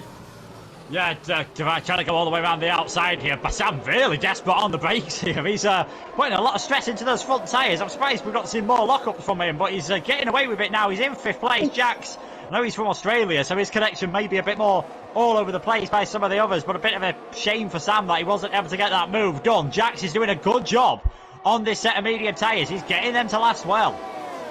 He is getting them to last well indeed, and Elting now behind Lars out on track. There is Lars in 7th. He's going around at the same pace as everyone else, so it is just a timing glitch that we are seeing, certainly on our end. It might show him a lap down, but we'll try and bring you where he is out on track at various points in the race. Yogurt on the back though of Christmas, 3/10 away, and surely he is going to get the move done on the run up towards turn 3. He might just wait him behind, actually, the SXT man on the inside. As soon as I say that, though, he dips out of the slipstream and dives it down the inside line of Christmas. Christmas, and now Christmas down into P2, and now running down in towards Schlossgold. Both of them, of course, have not got DRS, but Christmas looks quicker than Yogurt in that slipstream, down the inside line and towards Schlossgold at turn 4, doesn't get the move done. Yogurt leads the way, Christmas second, Suku in third, unsettling down, very good moves throughout the field. City Sly Guy on the back of Sam Gamer as well, and still Lars in 7th position, but he's getting the pressure from Elting just in behind. Yeah, Elting's starting to put him under pressure. There is a bit of a gap at the moment between the top 10 cars, and I am counting Lars within that top 10, and Snipes in 11th place at the moment. So Legend and Jax have done a good job. They're in the medium tyres, and they are in this front group at this moment in time. Be able to just stick with them.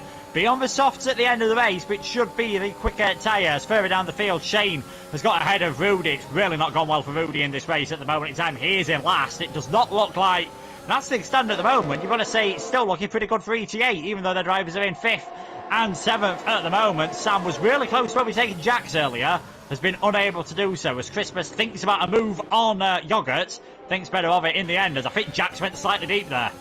Yeah, he did, and Jax did go slightly deep. Sam Gamer now on the back of him, 2/10 away. But down the straight, it looks like Jax is quicker than Sam Gamer. So I think Sam has got more of a downforce setup on as opposed to what Jax might have, as he gets really caught in the curve coming out of turn number 4. Goodness me, he nearly sent the car sideways. Good recovery from Sam. He still stays in 5th. So he's like there in 6th. Now Elting right on the back of Lars. There is Lars in front of him. He is not a ghost car, remember. Elting just stays in behind, and it looks like we're going to get our first pit stop, because I think that's Suku coming into the pit lane, or is it Jax coming in? It's Jax coming into the pit lane from a set of mediums onto a set of soft compound tyres, and 14 laps and a set of 12 laps, I should say, on a set of softs. They'll work quite easily. Yeah, it's definitely doable. It is definitely doable, let's not forget. So, well, what his pace will be like at the end of the race, I'm not so sure. I think I'd wanted to go a tiny bit longer on that set of medium tyres, to be perfectly honest, as here comes Christmas down the inside of Yogurt, takes that position. Yogurt, if he was behind at the DRS point of though, might be able to fight it back down towards turn number 4. You're going to see that flap open on the back of the Mercedes. Christmas defends to the inside, but I think Yogurt might just have the overspeed here. Can he sweep all the way around the outside? He can indeed. That's Yogurt back into the lead of this race, but these two really battling quite hard at the moment. And when will we see Suku, maybe Sam and Saigai and Elting try to work their way up as well, as we've also got Marlon and Legend fairly close together, and I think that is Samba who's had a mistake. Yeah, Samba's had a mistake coming through the middle sector, I think, so he's now down in 13th position, passed by Michelitti and Hersey, so both the FRL boys 11th and 12th at their stage. Not sure where Lars went, by the way. He was behind Elting. He is no longer behind Elting. Yogurt leading the way, Christmas in 2nd, Suku in 3rd. Sam Gamer is into the pit lane, and Lars, I think, must have came into the pit lane. He has, so Lars is into the pit lane, and he's behind Jax. So Jax currently 14th, Lars in 15th position, and Lars actually has gained a considerable advantage coming out of that pit lane on Jax, and the mediums now beginning to try, the soft components, I should say, for Lars, trying to work into play, obviously, with him being on that set of mediums before. But Yogurt leading the way, Christmas in 2nd, Suku in 3rd, Legend there in 4th, and now Suku on the back of Christmas, looking to the inside line, down towards Schlossgold. He's getting forced all the way to the inside line. He has to try and jink it to the left-hand side. Now to go all the way round the outside, and Christmas makes a slight mistake, and now this is Suku's chance on the outside line through 5, and then into the left-hander of turn 6. He backs out of that though, but try and get the switch back underneath. He doesn't. Elting dropping down the field as well. I think Snipes has gone for a spin in the middle sector, if I'm not mistaken, but Yogurt leading the way. Christmas in 2nd, Suku in 3rd, and actually Michelitti got the move done on Snipes, and he's through, and he's into 5th as the leader is in. Yeah, Yogurt into the pits. It's a very awkward pit entry here, of course, so Yogurt's coming in quite a lap or two early maybe than I expected. Christmas almost had a moment again coming out of the final corner, but he's now in the lead of this race. Suku all over the back of him. Now will Suku be able to attack, because this is the first time in this race he's had DRS and the car ahead of him hasn't. And there we go, Christmas not even bothering to defend that. Oh, leaves the door completely wide open, knows when he's fighting a losing battle, and that is Suku into the lead of this race, as his teammate is of course leading out of those that have already done a pit stop. So things looking good for Shizou. Yogurt comes out in the end behind both ET8 drivers. Yeah, and Lars is right in behind as well in all of this as well. Sam Gamer there is in 5th, and actually Lars is going down the inside line. This is the 4th out on track, and there's contact, and Lars is sent off track, and that is why you do not fight a ghosted car out on track, even though the car is not ghosted. Sam Gamer now through, and he's into 5th, and he's going to close on Jax rapidly. down in towards turn 4, but not going to get the move done. Yogurt is going side by side as well with City Sly Guy. Tries to stay it all the way around the outside, and City Sly Guy just about holds it in there. Yogurt, I think, got caught on the curb and slid sideways into the side pod of City Sly Guy. So he's into 7th. City Sly Guy there in 6th. Lars there is in 4th position, I should say, at this stage, I think. No, he's not. He's in 5th position, I should say. Sam Gamer there in 6th. It's getting very confusing. Lars is in 6th. Sam Gamer is in 5th. Everyone else bar Lars, just put him in P6, and everyone else is a position down. Basically, yeah. That is it. Yeah, Lars is right on the back of his teammate. I think is the easiest way to work it out. Hopefully, Fuzzy stays there. Hopefully, he doesn't get any penalties as well, because that's going to make things very awkward. I think Legend almost drifted his way around the turn number 3 there. He's now leading this race, and I think he's the only driver yet to pit, as Sam Gamer's going to come down the inside of Jax. ET8 take the lead with Sam Gamer, and his Lars going to think about following through, and Sly Guy, did he get tapped from behind there? He did. Yogurt dived down the inside line. He tried to outbrake himself into the braking zone on Eltink, and Eltink was going side by side with him, and now he's down the inside line in towards turn 4. He's done it too late, and he's into the back of Sam Gamer, and Sam Gamer now, sorry, that is that Lars he's gone into the back of, and Lars now down in P20. I think it was Lars anyways. Legend leading the way, Sam Gamer 2nd. Jackson 3rd, Lars is there out on track. He's not in the pit lane. Might be showing he's in the pit lane. He is definitely not in the pit lane, and he's just been rear-ended by Eltink coming steaming down the inside line, and CC Brain has now gone off through the middle sector, now through the final sector, and I think there was a reset to track in there as well. Yeah, CC Brain had a spin there, so he's about to get passed by Snipes. That is now 4. Ooh, just trying to work it out, of course, with the position of Lars. I think that's for about... I think that is actually for 15th place at this moment in time, and they're still fighting for it here. Snipes trying to stay down the inside. He'll be better off just heading down the move down the inside into turn number 3 if he can get it done at the front of this race. So, well, I think Jax has got into the back of Sam this time. No, it's Yogurt actually into the back of Jax, and Jax got into the back of Yogurt as well, and it's all Constantine, and oh my goodness me, Marlon involved in that as well. Nearly 5 wide down the straight in towards turn 4, and this is getting quite reckless, to be honest, and now Jax down the inside line, forces Mercedes off, Ferrari into the wall, and that's what you get when you're not impatient. Christmas, Yogurt, and Jax as well. There's another spin-off as well. Christmas has been involved in the same collision. He's got no front wing. Legend now leads the way, Suku in 2nd, Eltink in 3rd, tension's really boiling over. Yeah, tension's really boiling. I think...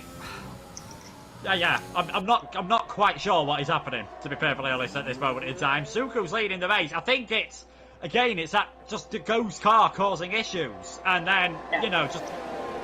He's showing as ghosted, but he's acting like he's solid, which is just causing problems, because I've done it before, where you sort of just go for the move thinking they'll disappear out the way. Eltink going for the move down in towards turn 3, down the inside line again. He absolutely overbrakes himself. Not sure if Eltink is having problems with his braking pedal, possibly. But Eltink now in 2nd position. Suku gets the lead of the race. So Eltink now 2nd. City Sly Guy 3rd. What we can say, though, for absolute surety, Legend on a fresh set of soft compound tyre with everything that has gone on behind as Assy is fighting Will LG. How is Assy 7th, by the way? I do not know. He is 7th, starting right from the back of the field. Will LG and 8th. Legend, though, on a fresh set of soft compound tyre has got clear air to run at. He's now 1.2 seconds off the back of Marlon, and he's on the quicker tyre. So imagining now advantage Legend.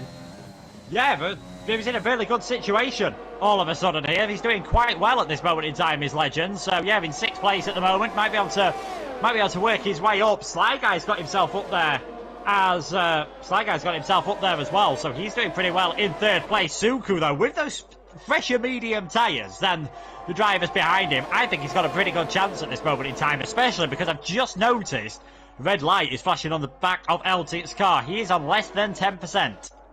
He is on less than 10% indeed. Lars, by the way, has left the session, so hopefully that might fix things in terms of the timing glitch to the left-hand side. We know how frustrating it is. I can see you in the chat. Suku leading the way. Eltink in 2nd. Will LG, though, down the inside line of Assy, gets the move done just before turn 4. And actually, Mikalitsi is fighting with Julian on the outside on the TFL man, now under pressure from the FRL man. And Mikalitsi is going to try and fend this off to the inside line of 5 and then 6. Doesn't get the move done, though. Shane in behind as well on Rudy. Dives it down the inside line. really hasn't had his own way so far. He got caught in an early collision, and now he's all the way down in 15th position on that set of medium compound tyre, and he is really struggling, but he is in a battle with Shane, which I guess is going to really egg him on to try and get as many points as possible for his team. Suku leading the way, Eltink in second, Silly Sly Guy in third. One thing that we can say as well with confidence, nobody has picked up a 3-second penalty just yet, with Legend now on the back of Marlon, absolutely saunters past him, as if he's not even there. Marlon has not got the pace to line up with the top 4, and Legend through, and he's into 5th position, and Asi once again getting passed through on Will G, and it's going to be a 3-wide scenario between Julian Michelizzi and CC Brain. CC Brain has gone around the outside of both of them. On the outside through turn 3, is he going to get the move done? Yes, he does. CC Brain put on an absolute show as Asi has had a mistake coming out of turn 3. I think he's lost his front wing as well. And now, Julian, down the inside line, trying to get the move done on CC Brain. Goodness me, I don't know where to turn in terms of the action. And it's still side by side, coming out of 4 and there through 5. And CC Brain forces Julian off track slightly, but he gets to the right of the road and he gets the move done. And CC Brain through, and he's into 8th position. This race is absolutely just lunatic. Lunacy, quite literally. I think all that extra weighting, of course, is just, people are just going for the things now. Asi with that broken front wing, so he's going to be dropping a long way down the order. Sly Guy all over the back of Elting, not able to do anything at this moment in time. Third man in a DRS train, even though he has got a bit more of that electrical energy than Suku, not able to take advantage at this moment in time. Yeah, definitely so. Silly Sligo, though, on the back, and Elting, I think, just gave a love tap there to Suku, leading the way.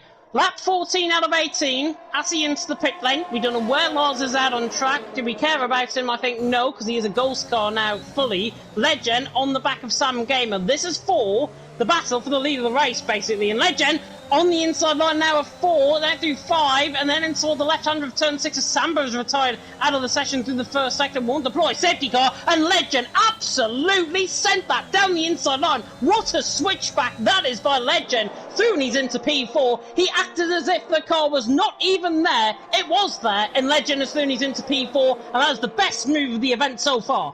Yeah, fantastic by Legend, using what he's got left on those soft tyres. 4 laps to go. Can he get himself to the front of the field and get a second win in a row, of course, as we've got Sly Guy there, I thought, getting very close to the back of Elting, but wasn't able to get that move done. They've just got to try and defend here from Legend. He is very low on his ERS, though. That might just cost him. That might explain why he's having to try and do it in the braking zones and on the switchback rather than a more straightforward DRS pass. Tries it again on the switchback out of turn 3. Has he got the traction here? He's going to be alongside Sly Guy, and he might just have the traction to make this work. Sly Guy, though, with the DRS and the ERS, stays ahead for now. Down the inside, Legend thinks about it. Not able to do so. Yeah, Elting will defend hard though, and look at that, Silly Sly Guy forced out wide, made a mistake. Legend sweeps through, and he's into P3. So Legend, this is a really impressive drive, I've got to be honest, from the IFR man. He hit trouble earlier on in the race, he pitted later than everyone else, and on that set of soft compound tyre, I said he was on the best strategy out on track, and Legend is making these drivers, who are very, very good, I may say, look very ordinary at this stage in the race. 3 laps to go, Suku leading the way, Elting in second, Legend in third, and Legend, as long as he can try and retract back some of that ERS, I think he's on to win this. Yeah, he's definitely got a fantastic chance at this moment in time, because it just seems to obviously have that grip. Sly Guy just made a slight mistake last time around, because I thought actually Sly Guy had pretty much defended that and just went a bit wide coming out of turn number 4. He is still trying to get used to not using a line, as he's there very slidey coming out of turn number 3, and I wonder whether that's going to give Sam Gamer a chance to get close enough to send one up the inside, because we know Sam's not afraid of a dive down the inside, and there goes the Canadian down the inside. Bit of wheel bagging between the two of them, and that's just going to hold both of them up. I think Sly Guy will hold on to that position, but given what we've seen from Sam earlier in the race, I think Sly Guy should have seen that one coming.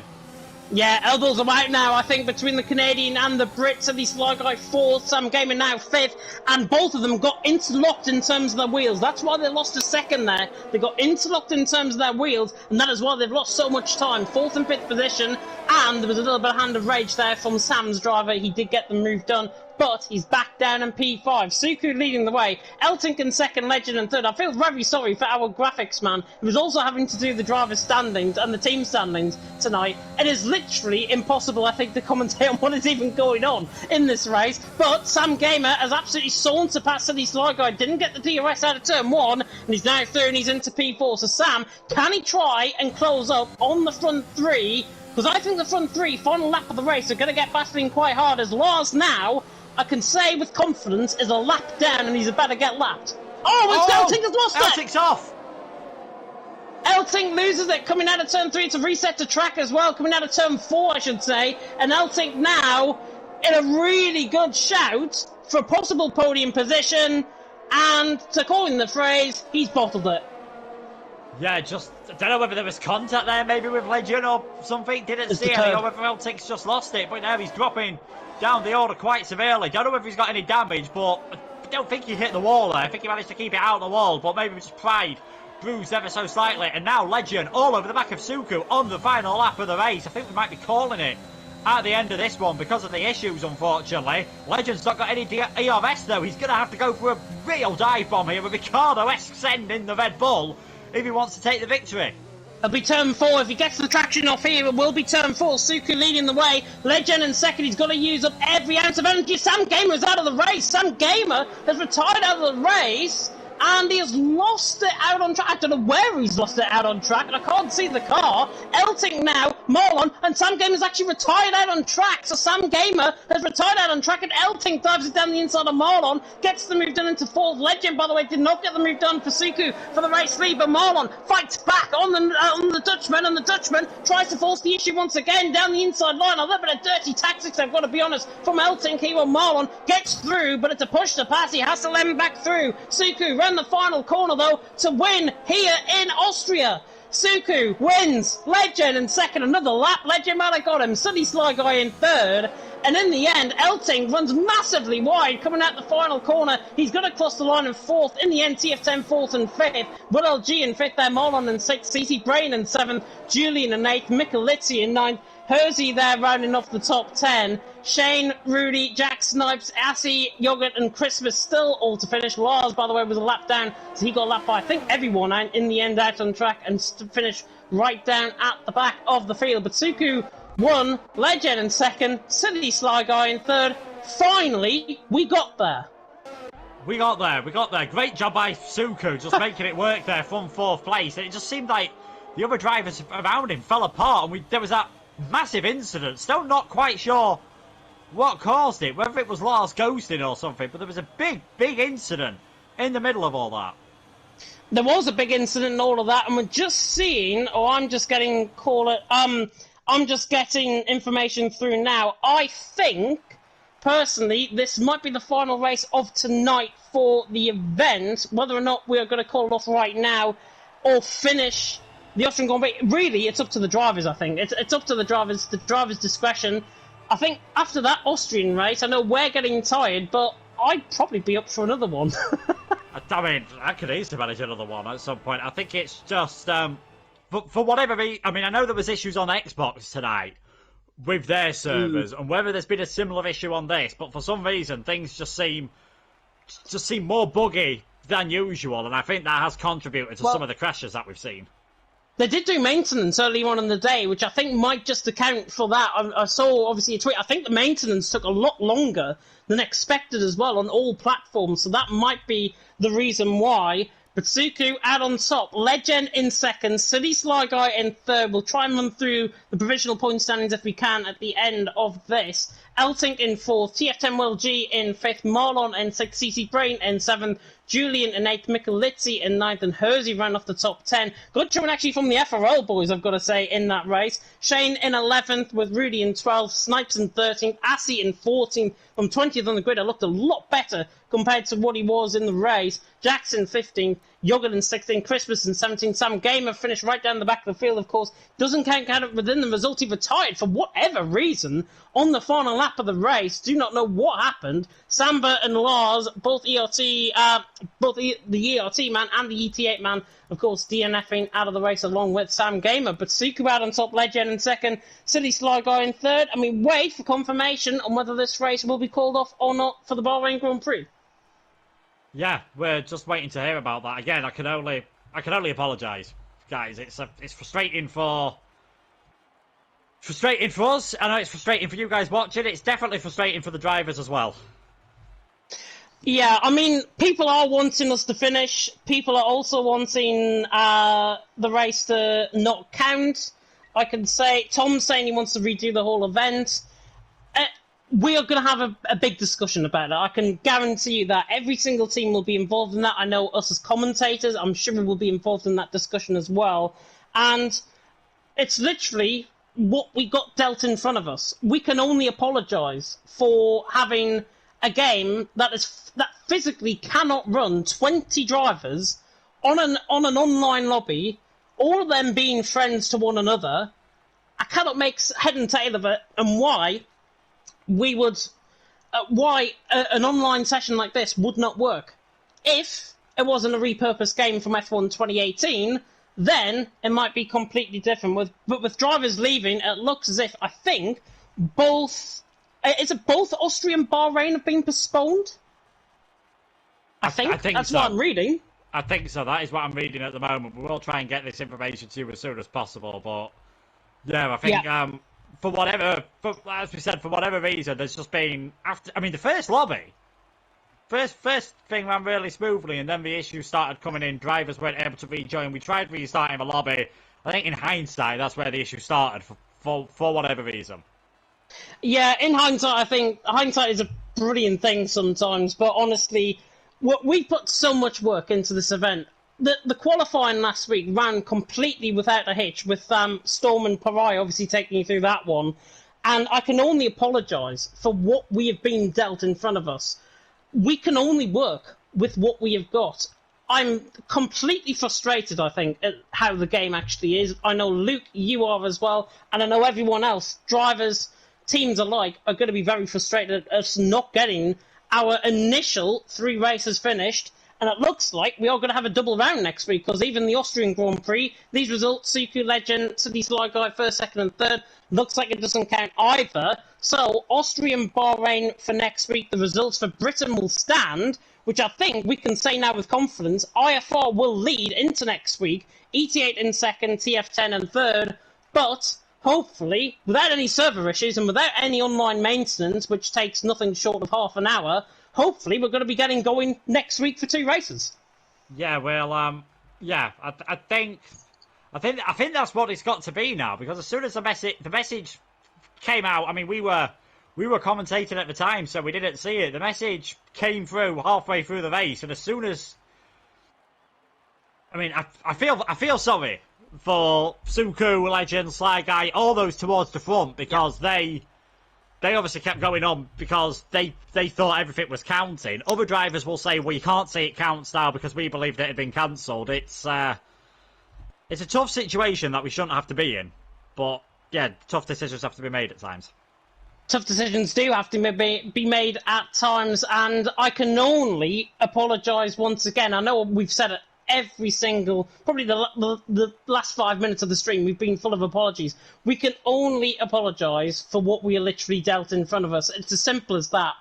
We cannot really work with a game that is not working itself, because it's like a love-hate relationship. One thing is going to give rather than the other, and that's exactly what I think we've seen tonight in terms of, quite frankly, the lobbies living up to their expectation and Codemasters living up to their tarnished reputation as well. Yeah, I mean, I think enough's been said by various people at times about the state of the game for whatever reason. I'm not sure what today required F1 2019 to have maintenance, but clearly maybe that was for trick. Maybe we should do this event next week on F1 2018 or something, because the servers didn't get touched on that. So fingers crossed that should be working as good as it was a week ago. Give everyone a PS3 and give everyone a copy of F1 2012 and everyone will be fine. I can guarantee you that one. But it looks like we're going to be ending off the stream here. I can only once again apologise from everyone, from myself, from Luke, from Tom Zagers, our graphics man, who's been doing an absolutely fantastic job behind the scenes, from Maze, of course, who organised and ran this event. I can only apologise for what simply we only got one race out of 3. But hopefully the excitement will build next week. And that is to be confirmed, of course, if we are going to be racing next week. But I would imagine so. 19th of January is free, certainly for me. I don't think we've got EML on that date, if I'm not mistaken. So we can probably run 2 races next week. And that just really builds more of a mental strategy, I think, for all of these drivers as well. They can refocus. They've got a week to practice, hopefully with cleaner driving standards as well, hopefully with really good racing, and hopefully with a game that bloody works. I think you've put it better than I could. And I think on that, we will probably end off the stream here. Otherwise, it's going to go completely down the pan. So for myself, from Luke, from everyone here in the commentary box, and from all of you guys at home, thank you so much for watching. And until next time, goodbye.